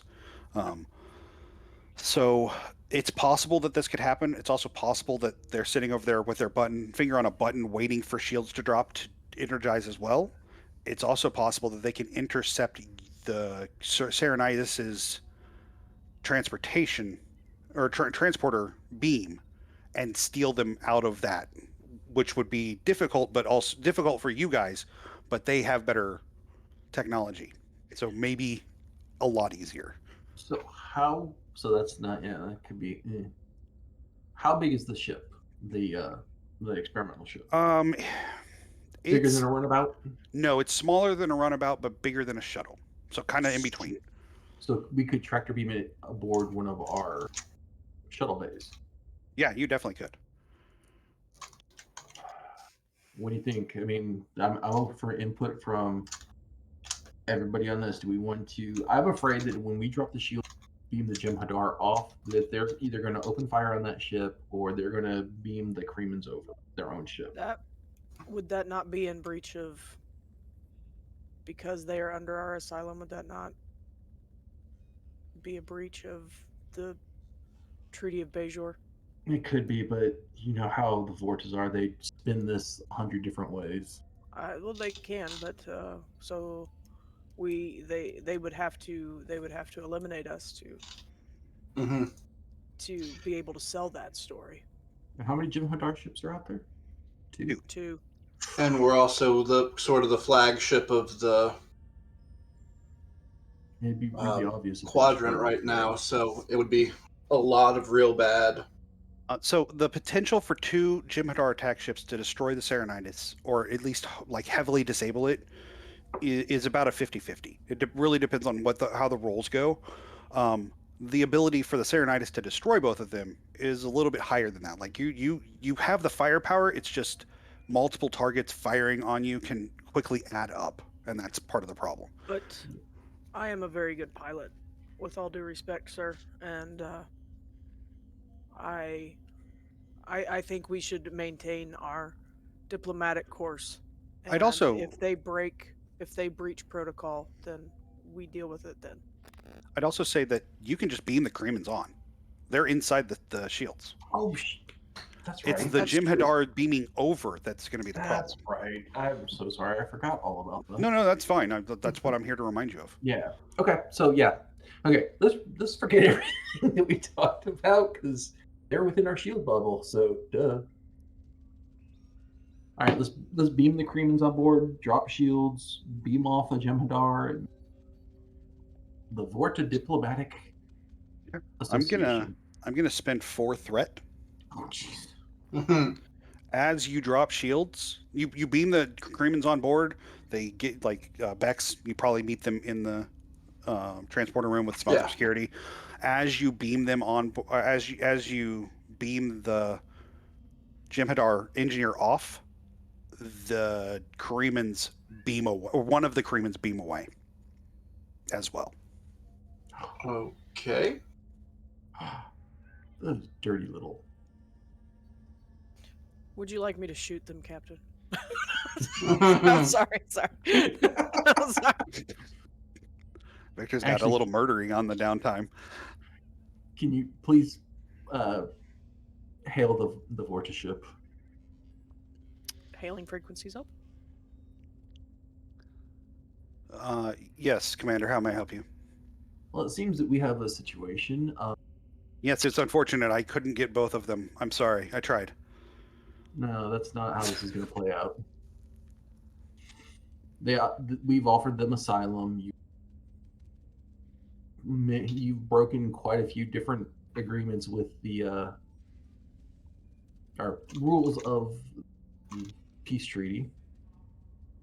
I'm willing to overlook it if you beam that cream into our ship and you still come over here and have the discussion like we planned. You are currently in possession of stolen property from the Dominion, which also would happen to be military property, which means you are also in violation. No, it's not. At this time, you have 2 options. You can beam the other Kremen over, or we'll leave with the one we have, and then we'll let the people above us sort this out. We're not holding any property, Commander. Well, it's in our shield bubble, so down. technically we are. Is the shield still? I assumed you dropped the shields and popped them back up. If you didn't, then the other Kremen's like gone. No, we. Okay. I'm looking at my values. There's a couple here that I'm like, Personally, I don't think a couple of Kremen are worth our getting into this Bajoran. They're breaking a treaty. I don't disagree, but we did offer them asylum. Mm-hmm. We weren't holding anything from them. They can plainly see the ship. Well, we didn't offer them asylum. They asked for asylum. We brought them into our shield bubble and transported them on board. Actually, no, we didn't. We transported one on board. Well, I mean, you did transport both, and then one of them got stolen. One of them got. One was misplaced. Whoopsie. One was misplaced. Maybe So he's in could the we- pattern buffer. I'm sorry, Just what were you clone 'em. saying? Oh, could we offer the ship in exchange for the hostage? I mean, the original plan was we were going to give them asylum. During the discussion, it was, we're going to keep the Kremen, you take your ship. Yeah. But now they're playing, like, as we established earlier, dicks. Mm-hmm. I assume you muted. This is all muted. Yeoman's just over there yelling. Can we put the other Got Krema? Can we put the other Kremen in a holding cell where they would not be able to be beamed out? Yeah, absolutely. Drop the shields and then beam the Vorta over. Absolutely. Oh, yeah, we're going to kidnap the Vorta? No, but we wanted to have a talk. I mean, we can play that game too if their shields aren't up. And as soon as we drop the shield, what's going to keep them from tractoring that ship away with the Kremen? Well, we have the one. That's what I'm saying. Put him in a brig. Yeah, if you put him in the brig is shielded specifically to keep people from beaming off. Right. My point is though, if we drop the shield, what's going to keep the Jem'Hadar from tractoring beam that ship away with the other crewmen in their ship? We have record evidence of what occurred in this encounter, and we deliver it to Starfleet.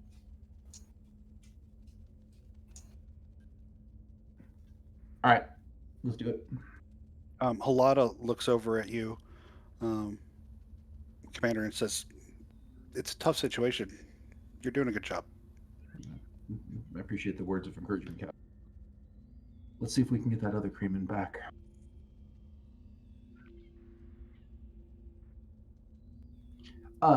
Commander Bex, on the low key, can you target that experimental ship with our phasers without alerting the Jem'Hadar?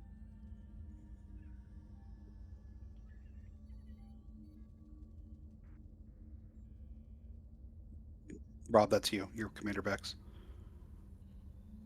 Did you hear him? No. Sorry, Oh, the No, it's sound okay. It's cut okay. out like fully. No, it's okay. Commander Bex, can you target that experimental ship without alerting the Jem'Hadar that you're targeting it? Is that something that we could possibly do? Yeah, and so I would need a roll from you.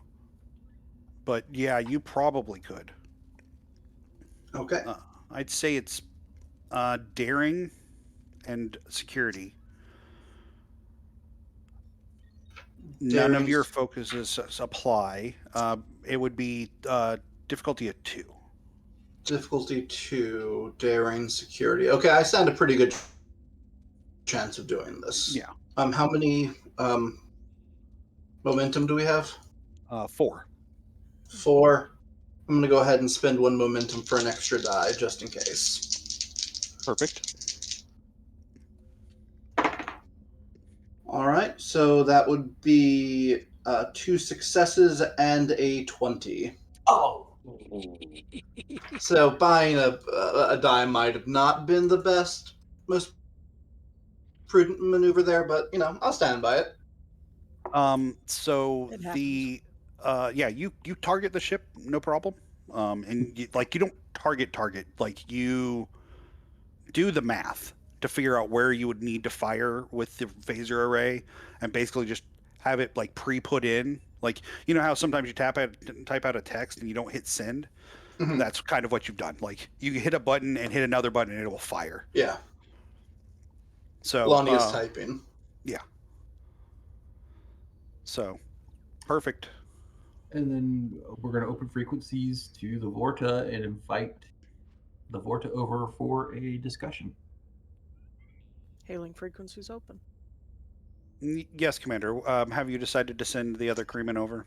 No, but we're going to go by what we discussed earlier, and you're going to, if you would, come back to the ship and have a discussion about how we're going to resolve this.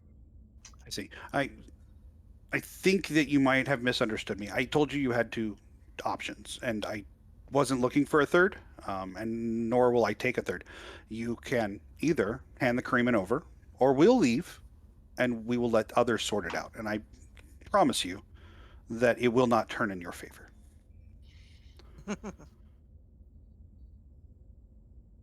Just to make sure, you're currently violating the treaty, right? I'm sorry, who is speaking? Whoever the fuck wants to. Apologies, Captain. I think you're going to soon find out that Commander Bex, which is our head of security, has quite a bit of information, knowledge. So I just understand. Yes. just making sure. Perhaps we are in violation. Perhaps we're not. I'm no lawyer. I don't think you are. I believe you're a security officer. Law is complicated, especially intergalactic law. Treaties are written and rewritten, and it's a difficult proposition. And I don't know that this is even actually fully covered. I'd love to cover this in some sort of like amendment to the treaty. Can I make a roll to recite the part of the treaty that this would be? Let's have you roll. Yeah, so you can roll insight and command. Insight command. Yeah, and none of your focuses apply. I would say you might have a couple of value, or you might have a value that could apply. I was thinking possibly do good recklessly because this is a bad idea. Okay, no, I mean that's fair. You could do that. It is going to be a difficulty of 3. The treaty, Yeah. like the treaty, is complicated. Yeah. So, Alright, but Commander Halada is going to assist you, and she literally wrote the treaty. Yeah. So insight command, and I'm going to spend my determination to get the 2, and that is 2 more successes on top of that. Fantastic. So that's like 5 successes. So that'll put you guys at 5 momentum. What you come up with is this specific instance is not covered thoroughly in the treaty.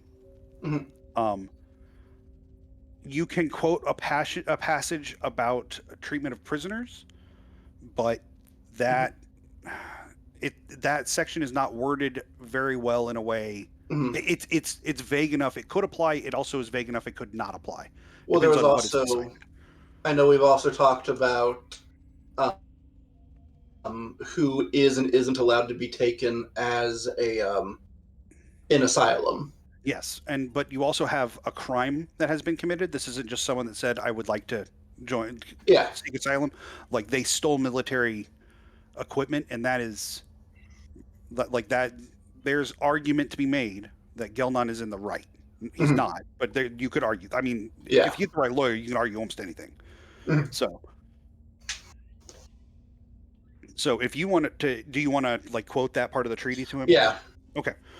And like it's pretty clear there. That's an interesting take on that section. I would say that my offer, I would amend my offer. Be happy to meet you. I can already tell you that you've probably put that crewman in a place I can't transport him away. So go ahead and drop your shields. I'll beam over. All right. Drop shields. I'm so sorry, guys. So as you drop shields, their weapons power up and fire. All right. Okay. Evasive maneuvers. Wow. This went sideways fast. So they're gonna take the first action, and then we'll drop into back and forth unless you guys want to hold on to it. Actually, I would like. Can we also send a message to the starbase? Oh, for sure. Yeah, absolutely. Can I actually take one of my talents that allows me to, I believe, spend a momentum to automatically take initiative, even if I'm not expecting it? Is that no hesitation? No hesitation. Actually, I give you 1 threat to take the first turn, regardless of who would have acted first. Well, that's some shenanigans I didn't expect. Go right ahead. Now, all right. When he rolled that complication earlier, Matt, did you take threat or did you just do it then? That's why he's firing on the ship. Okay, that's okay. Yeah. Cool. I'm gonna slam the shields up. Okay, so that does put us at 6 threat since he gave me 1 for this. Go ahead and roll fitness and fitness security. None of your focuses apply though. It's going to be a difficulty of, well, you know what? Hold on. It's going to be a difficulty of 3. Difficulty of 3? Yeah. All right. So, what's our momentum currently at? You're at 5. 4. 4? 5. You're at 5. I will spend 1 for an extra die. Drops us down to 4. All right. That is 2 1s and an 11. I mean, I can move the camera. This is ridiculous. So that puts you at 6 momentum. Your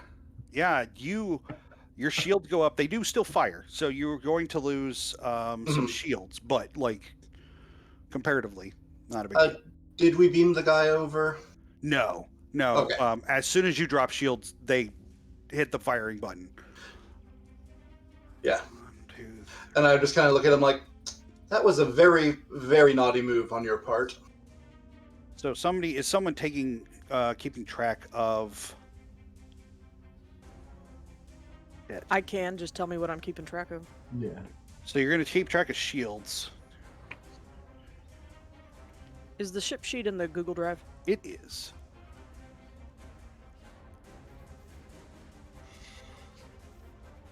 It's in with the other character sheets. I got it. Yeah, so you're going to take 15 damage, which is all of your shields. Holy crap. I rolled really, really well. Even with evasive action? Oh, I'm sorry. No, because you get resistance. You're 6 resistance, so you take 9 damage. Evasive actions will... You have to make a roll for that and take the action. And Okay. since Rob grabbed with no hesitation, fine. grabbed onto it. That's fine. Yeah. So yeah, you'll take 9 in shields, which not nearly as bad. Yeah, I'm really glad I bought that talent. Yeah, I do need someone to roll a d20 though, to see where the breach occurs, because there is going to be a breach. Well, that's engineering's job.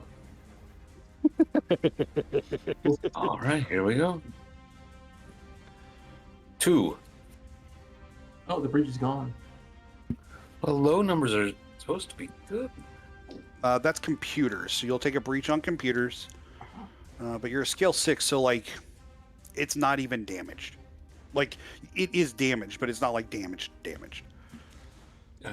Like force fields went up, breach blocked off, that kind of stuff. Yeah. Did we lose any power with that, or are we still... No, so the power is what you use to regenerate shields. Okay, cool. So it is your guys' turn. You can stand and fight. You also have the option to just leave or take the ship and leave. That's all up to you guys. Because we both went, I guess it is technically your guys' turn because I'm not spending any threat to keep the initiative. Commander, we are I mean, they've already made this aggressive. We could take their ship and go home. Let them chase us to Starbase, whatever it is. Whatever the number is. Starbase Gamma 1. Starbase Gamma 1. They can deal with the fleet there. Or they could learn that we're not exactly going to be pushed around and we could destroy that ship right.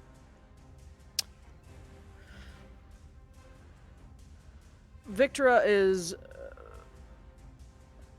game, but she's also very clearly gun shy. I mean, honestly, I'd rather steal the ship than destroy it. Yeah. They're not pushing us around by us going home. They were going to leave too. No, but I also wish we had time to talk, but I feel that that brother on their ship is going to be in a worse position. But I agree that the crew doesn't need to lose their lives over, and we have a prize, so let's pull that ship into our shuttle bay and let's get out of here. Then I would suggest this next turn that I mean, we could always pull the ship into the shuttle bay and be like, you blow us up, you blow up your own ship. Yeah. I would suggest having Perrin teleport the ship in, because you can do that. It's of the right size. Oh, is it? Okay, it's small enough Yeah. to teleport. Okay. Yeah, I mean, yeah. It's bigger than normal, but like that's something you guys could figure out. It's not the first time it's happened. Just Perrin's Okay. gonna have a little bit of a role, Can- but also this is what he's good at. So Can Perrin also scan the hell out of that ship and find out what they're hiding on it? the experimental ship. Mm-hmm. Oh, it's just the drive. Like you Is it guys have just the had drive? more than enough time to scan that ship, so I assume you had. But there was nothing like the drive, which is dangerous, and then like regular, like low-level military Dominion stuff. It's not even like they're really good anything. It's essentially a frame with a drive in it at this point. Okay. That makes sense. So, yeah, Perrin, could you So roll? don't let Victra drive it. No, I Victor never wants to hurt drive I never hurt the other one. Yeah, no, it was doing good. Victor, can you roll? Or I'm sorry, Perrin, can You'll you just roll? punch up subspace. Can you roll reason and engineering? It's going to be a difficulty of 4. I mean, yeah, you've got values that apply.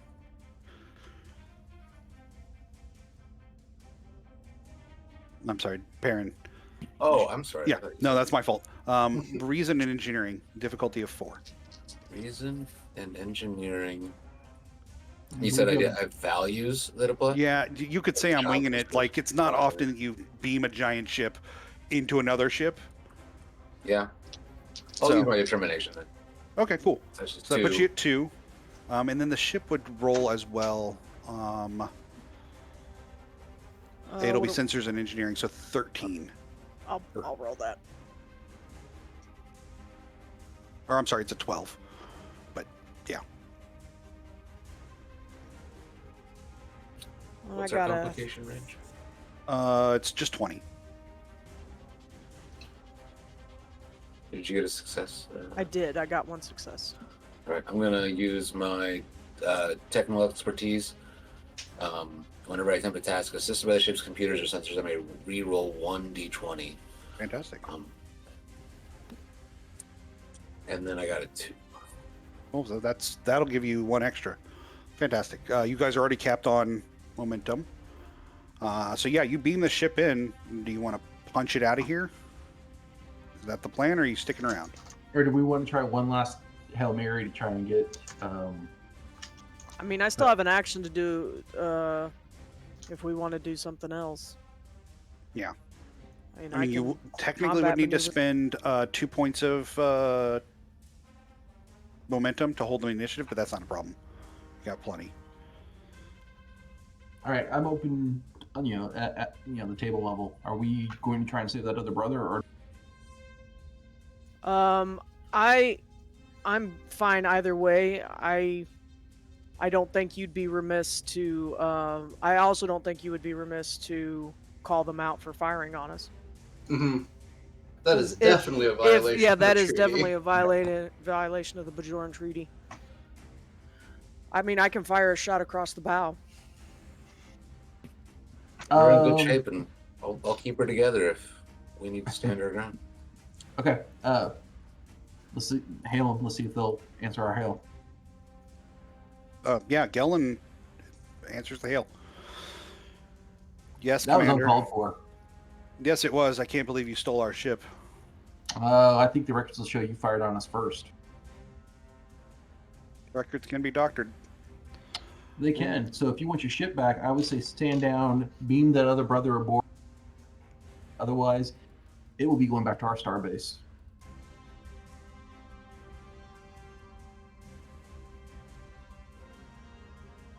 I think we're good for now. And the hailing frequency shuts, and the 2 ships turn and hit warp. To my credit, I did warn you he was a dick. He definitely is a dick. That is for sure.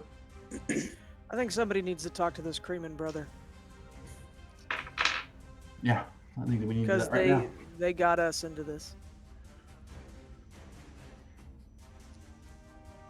And I would also suggest sending off a report to Admiral Threx.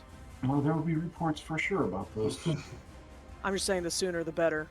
Yeah, I mean, you weren't sitting ducks, but like you are able to be like attacked at any moment. Yeah, let's start. Do we head to the starbase, or do we go back to the nation while sending off the reports to the starbase? I mean, we I can think continue the our first contact is task. going to have to wait. Oh. I'm sorry, what were you saying? I was gonna say we could just go and do our first contact. We could, but we also have this experimental ship on our. Honestly, we could leave that here if we really wanted to. We were proving a point. You We gonna may want away to take my it with toy? us just in case. Yeah, I think we should hold on to it as well. Maybe I will let you fly it. So the question You is, gonna are let you fly it? you're going to go talk to the brother?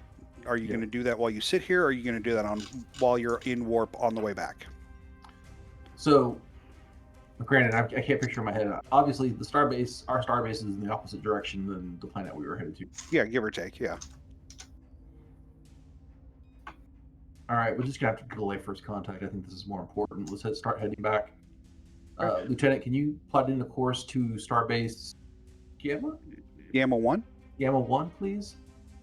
And Lieutenant Bax, Let's go talk to that Creeman that we beamed on board. Real quick Sure thing. question. Yeah. Real quick question. Are you having? So there is a speed limit for starships of Warp 5. You can go faster than that, but it needs to be an emergency. Are you No, going the speed limit? Or are you speeding through Speed. space? Speed limit for now. Okay, cool. That answers my question. And who is going down with you to talk to the Creeman? I'm going. Commander Bax for sure. I mean, like I want all of our players there, but I can't No, think of a reason. that's fine. I for- don't have a problem with them, with all of your senior staff going. Like, that doesn't have an issue. Okay. I just wanted to make sure I knew who was going. Senior staff, let's go. Because everybody might have insight. We definitely engineering. If there's any As- questions there. As much as I would love to yell at this person, I feel more comfortable in the pilot seat in case they pop up behind us. All right. I think you really would benefit from getting your feet wet in these situations, but I'll respect that for now.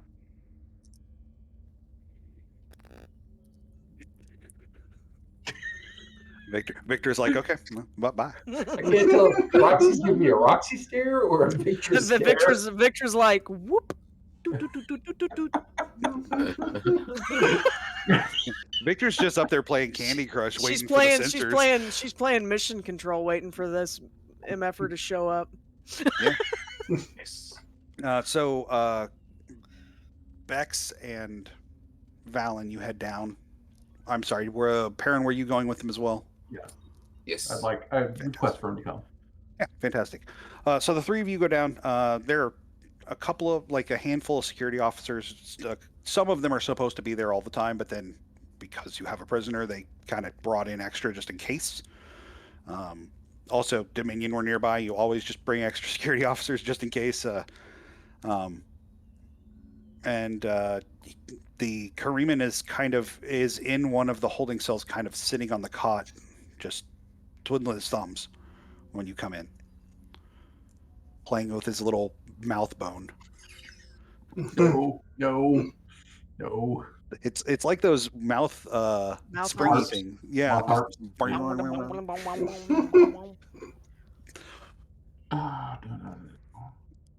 So we're going to talk to him out. We're going to stand on one side of the cell. What is your name? He? Oh, that's right. Oh, so we got Yahi. Yeah. The other brother got taken. The one that I didn't have a name for, so I don't Yeah, have. who is Yahoo.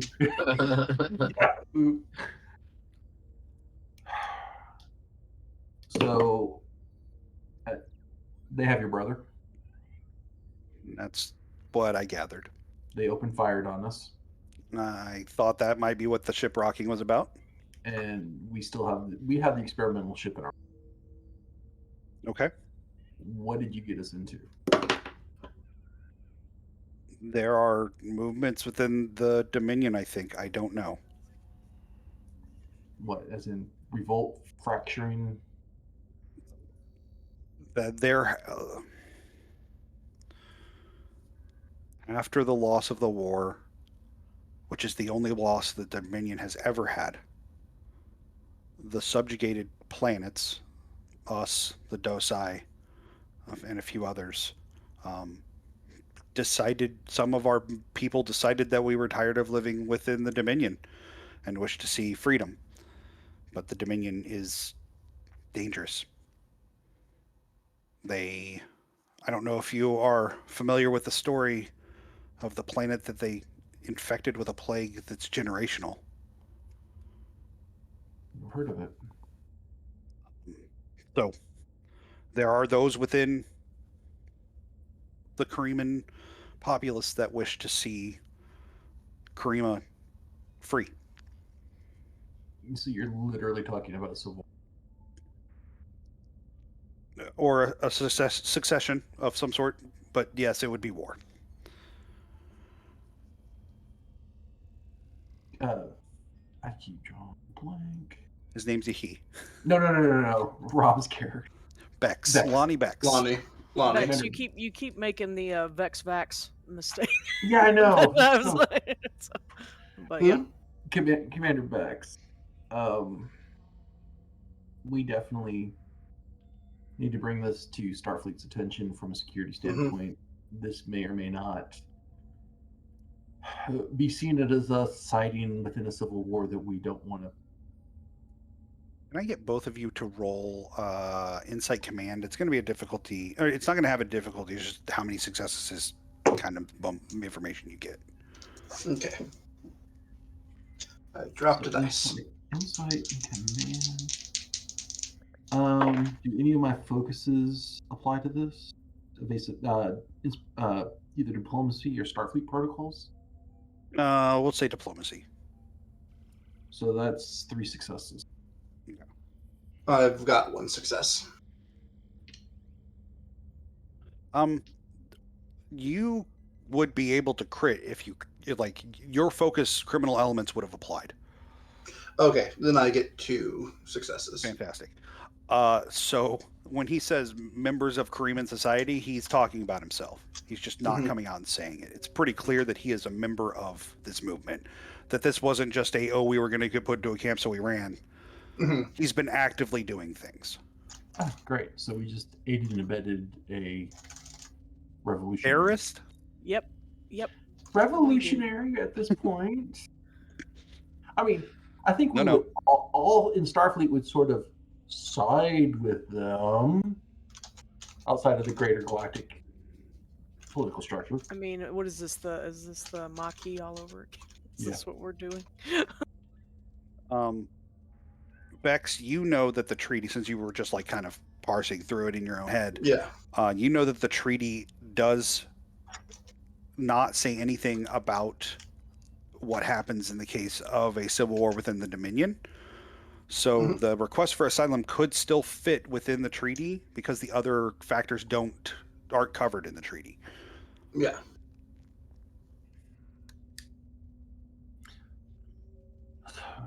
I guess we're going to let the Admiral decide on this thing. We'll just stand by asylum. I hope you don't mind, but your accommodations will remain here the current time until we can get back to the starbase.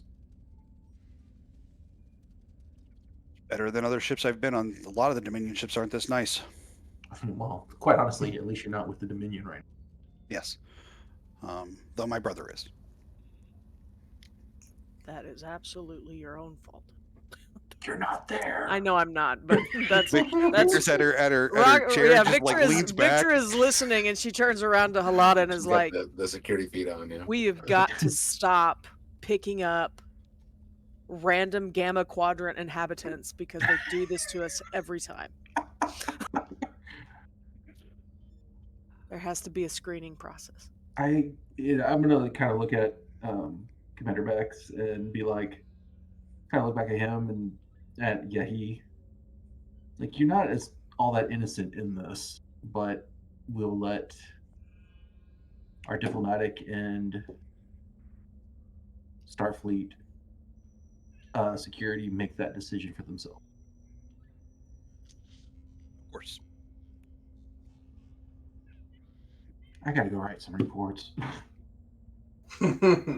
Victra. Yes. Your sensors start chiming. Okay. There are a dozen Jem'Hadar ships coming up. If you increase to the Serenite's max speed, which is like 9.85, I think, I don't remember, it's fast. You can outpace them, but not by a lot. So it's either turn on the speed now, or you're going to get caught. I would like to send another message to Starbase Gamma 1 saying that we are en route and we are being pursued by 12 Jem'Hadar battle cruisers, warship. They're called attack ships. The battle cruisers are way bigger. If it was 12 of those, you'd be dead. Yeah. No, that's what I assumed. The 12 Jem'Hadar attack ships requesting immediate aid as they are inciting war and breach of the Bajoran Treaty. The Treaty of Bajor. Yeah. So you increase speed? I will increase speed to stay out of weapons range.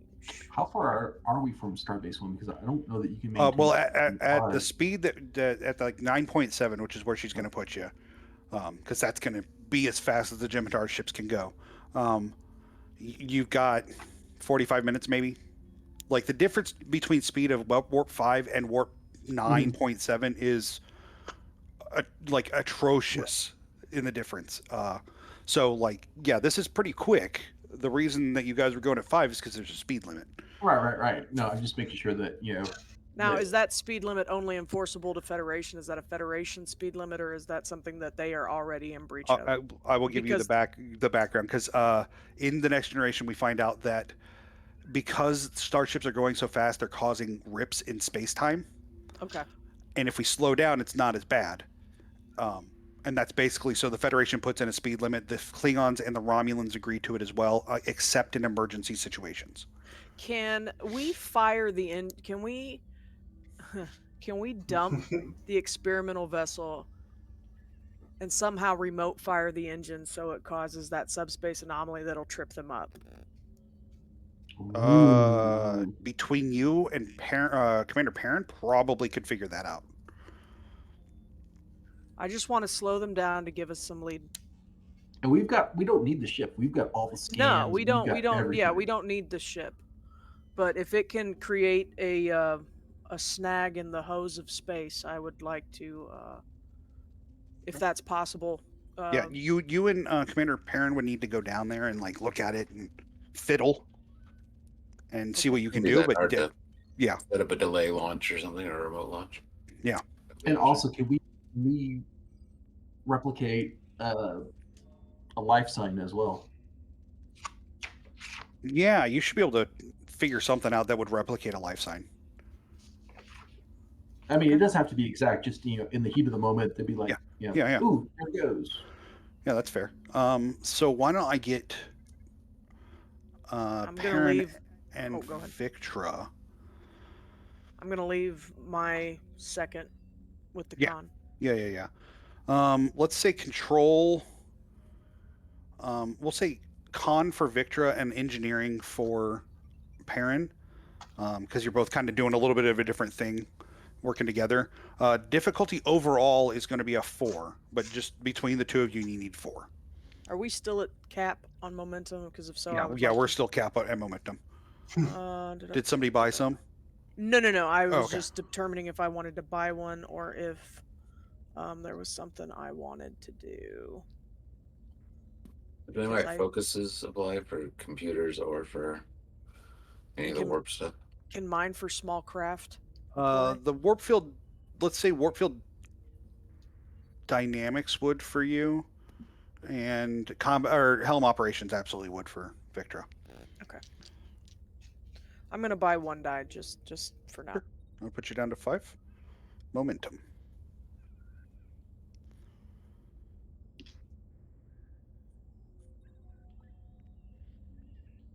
Two regular successes for me. Fantastic. I got 4 successes. Jesus. Okay, so that puts you back at cap.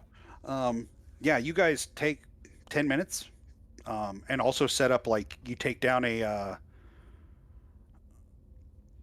holo device that will give off the right kind of life signal or life sign that will also sit in there.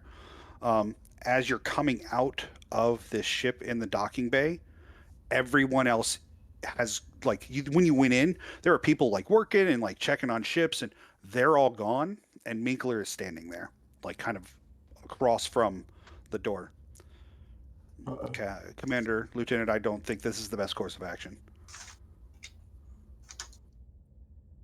It's very nice of you to show up, Lieutenant Minkler. What would you suggest? That ship needs to go back to Starfleet Intelligence. We both know that I can't command either one of you to do anything. Have I been briefed on who he is? Nope, you have no idea. You've heard about Minkler as a fuck up, but standing in front of you is a man of supreme confidence and no fear.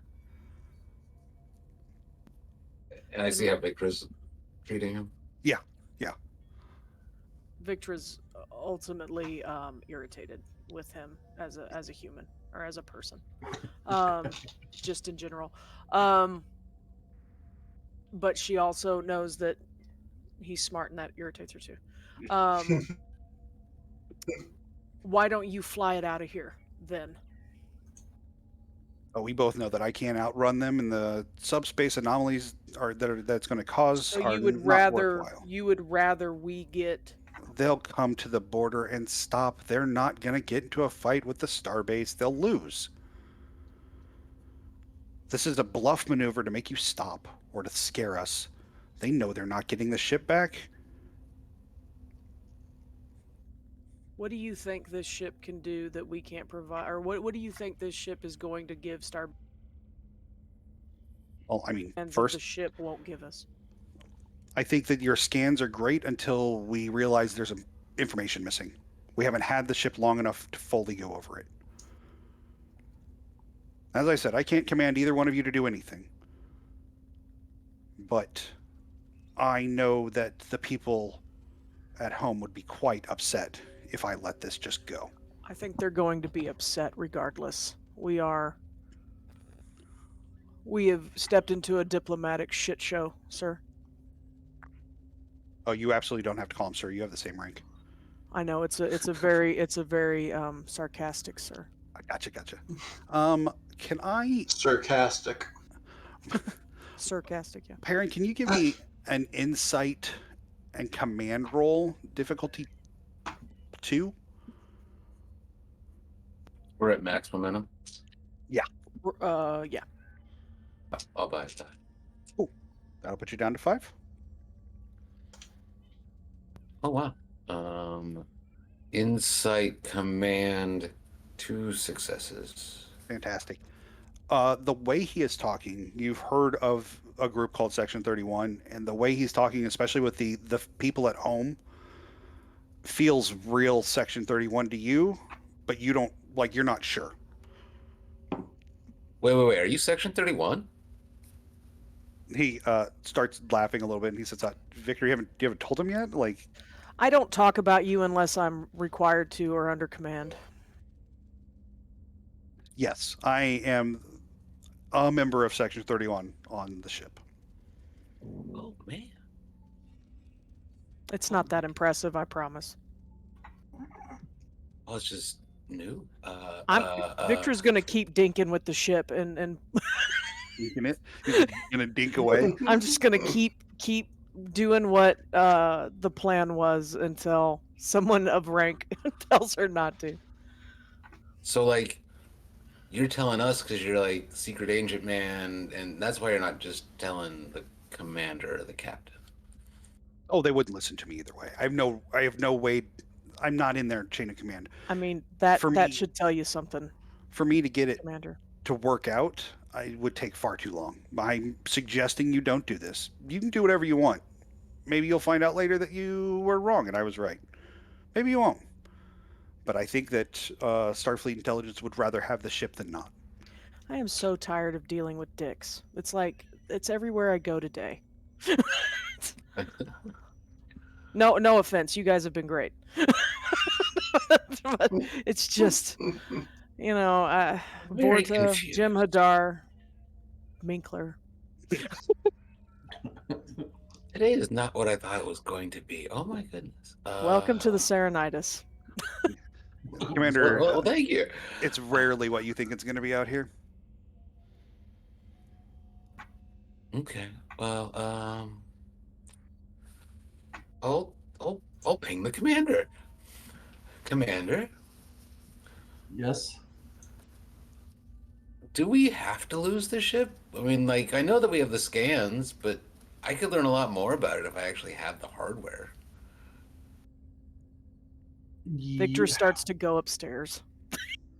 What's prompting this? I thought we had a plan. We were executing the plan. What's going wrong? Doot. Minkler. Screw I'm getting the Winkler. turbo lift. You don't even know him yet. I read the reports. But he didn't get briefed, so. No, I got briefed. No, sorry, I was above the table. Yeah. Oh. What does he want? He wants to keep the ship. Yeah. Yes, He Commander. I think makes it would be points. the best option. As You I've told mentioned- them, I have no right to order either one of them to do this. I just think it would be a better option for Starfleet intelligence to keep the ship. I just feel like it would be the best option, with all due respect. To kick me out That the airlock? that I'd rather you not put words in my mouth, or I just may. It would be a better option if Minkler decided to help before now instead of causing a problem now. But we all have to be good at something, and that seems to be his focus and talent. Well, considering Minkler's not an engineer, skills in engineering besides what was taught at Starfleet, I say we launch the ship. It serves no purpose. Give it back to them. The whole thing right now, we're on the verge of a civil war, and I don't want to see an aiding and abetting any more than we have.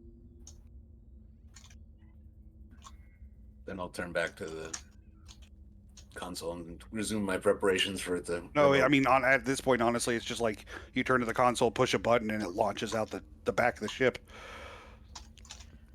We're all set, Commander. Yeah, so on sensors, Victor, since you already left and we're like in the... No, I have a Turbo lift. button. I'm sure I scheduled a button, or I sent a button up to my console on the bridge. Yeah, Commander Allen, you note sensors show the ship falls out of warp and then activates its engine and makes a subspace anomaly. And 6 of the 12 ships are slowed significantly. Is Valen one of the Valen ships in that group of 12? Gelman's. You're Gelman's. Valen. Sorry, Galen. I'm sorry. I know. I was like, do you have No. ships, Commander? No. All right, because I was going to send a message going, your prisoner escaped. Sorry, but since he's not there. You do see those, like 2 of those ships that got slowed down peel off to go after the ship. So we're down to 4. So you're down to 4 that are going slow, and then 6 that are going normal. Okay, I see. It's about 35 minutes into your warp to like the first like buoy that the Federation has set out to say this is our space. You pass through it, and you see the other ships slow and stop right at the border. And then it almost, on the sensors, it almost looks like a hungry pack of wolves kind of just like roaming back and forth looking for anything that they can do. Is there any other ship in the area, or is there a Starfleet ship in the area that perhaps may have started to come this way after our message? That's a good question. Let me go pull the starship names. Hold on. There we go. Is the Admiral aboard? He's on the space He's station. on space station. Okay. Yeah, the Hutchinson and the Phoenix are kind of on the border and headed that direction. They're doing some basic the thing where you study areas, cartography, stellar cartography. That's the one. But a quick message to them wouldn't be a problem to let them know what's going on. Yeah, I would send another. We are being pursued by 12 Jem'Hadar attack ships. They have stopped at the buoy. Prisoner aboard to transport. Commander, you get hailed by the Phoenix. It's Captain Scon. He's a Vulcan. Captain Scullin, what can I do for you today? You have a prisoner? Do you need an escort? No, we don't need an escort now. It seems like the gym stopped at our borders. We will position ourselves between you and them just in case.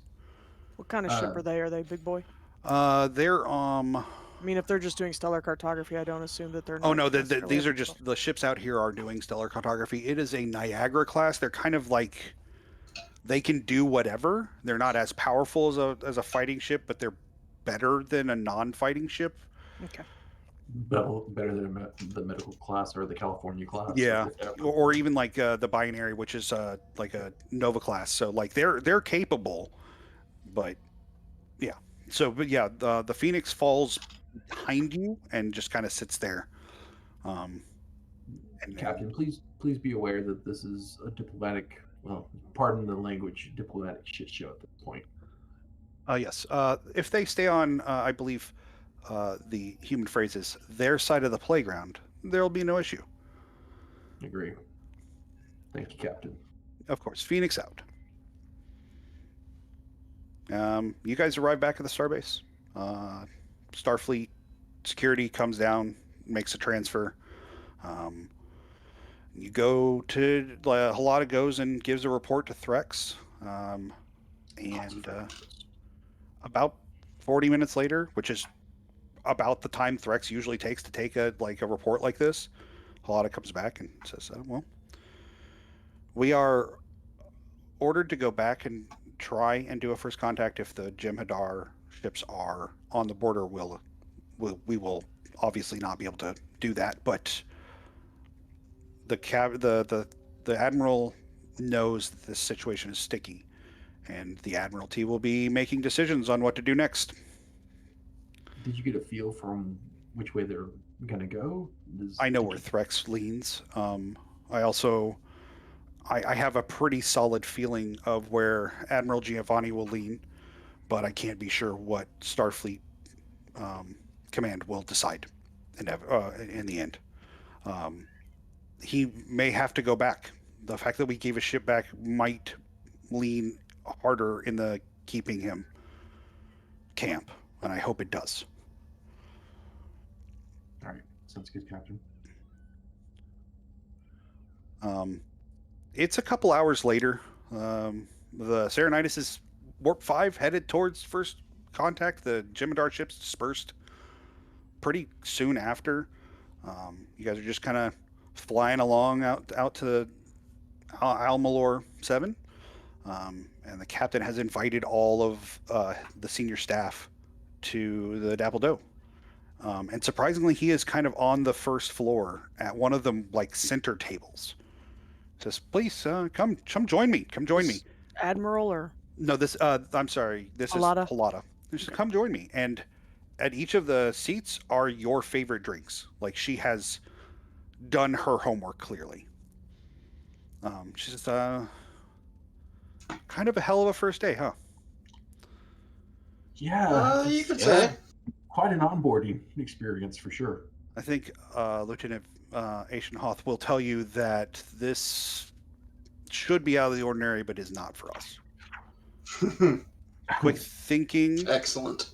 and exemplary skills is what I value most in my crew, and the four of you have proven that to me, Victor, again and again. I appreciate all of the work that you did today. Thank you, yes, Captain. Thank you. Yeah, Captain, I did kind of think with the True Way and now rumblings of civil war. I mean, the Gamma Quadrant is never going to be stable. It feels like. But the Alpha and Beta Quadrant weren't stable when Starfleet first started. True. We survived. We always survive. True. The Dominion needs to be dealt with eventually, I think we can all agree in to more that. than a treaty to stabilize this region. And I'm not trying to say that we need to do anything, but that is what it's going to take. And as long as there are Vorta like Gelnan leading anything in the Dominion, this is par for the course. See, that's what Section 31 really needs to do. They need to find out where his genetic clone code is kept and just delete that. So once he finally dies, that's it. No more. I think that you are looking in a wider manner, Victra, and I appreciate that. That is, you have very solid points. You understand what I was talking about earlier, Commander Valen? Oh, I do. Excellent. Well, let's enjoy our night. Let's get to know each other a little bit better. We're going to be serving together. The three of you have yet to meet Commander Charlie, and he is something. He's. It's never a dull time, and not dull, not exciting like this, but Charlie keeps it fun. So, yeah, let's have a good night. And she raises her glass to my crew who have done such a good job. You're here. You're here. Your space Pepsi. And I think that's Pepsi. where we're going to end it tonight. We will be back Fantastic. next week. Where's my script? There it is. Hey, next week's episode is From Heaven to Hell, starring the same people. Weirdly. Not weirdly. I was by choice. We are going to be here for the next 9 more weeks for this season. We're going to get the story out to you and have fun, and then we'll be back because we're always coming back. But if you want to check out more, there is a Discord that we've got that we have a lot of fun on. We talk about, I don't know, puppies and writing and hookah and beer and I don't know, gaming. Whatever floats your boat. Somebody's talking about it over there, I'm And sure. there are a lot of boats out there to float. Like we've got lots of things to talk about, and we're happy to have people on there. Don't hesitate to join us. I don't know if the links are going up. I'm sorry, I wasn't paying attention. Oh, there it is. I just put one up. Yep. And we also have a YouTube. So if you've missed any of our episodes, it's okay. They're all on YouTube. They've all been uploaded there. You just go on, find Rook and Rasp right there on that. Click that link, and then there are playlists for both season 1 and season 2. Season 2 gets a little weird at the end because we were having a lot of people got sick and just it made it a little hard. But we've got a good solid 2 seasons there. You'll get to see the 3 new characters tonight played. Their players play totally different characters, including a half Klingon doctor and a human who is allergic to Romulan ale.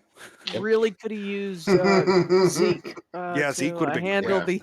the ambassadorial stuff tonight. No, Zeke and But- Gillen. Valen did a good job. Yeah. Did a good Thank job. you. We appreciate you guys coming out and following us. We are, I guess, on Twitter hypothetically, or I'm sorry, we are on X. Well, that's what's for all of his desire to change it to X, it still is twitter.com. And if It you is. try to go to x.com, it redirects to twitter.com. So. Oh, I was hoping for something else. So X is No. not going to give it to us. No. X sends us somewhere else to get it.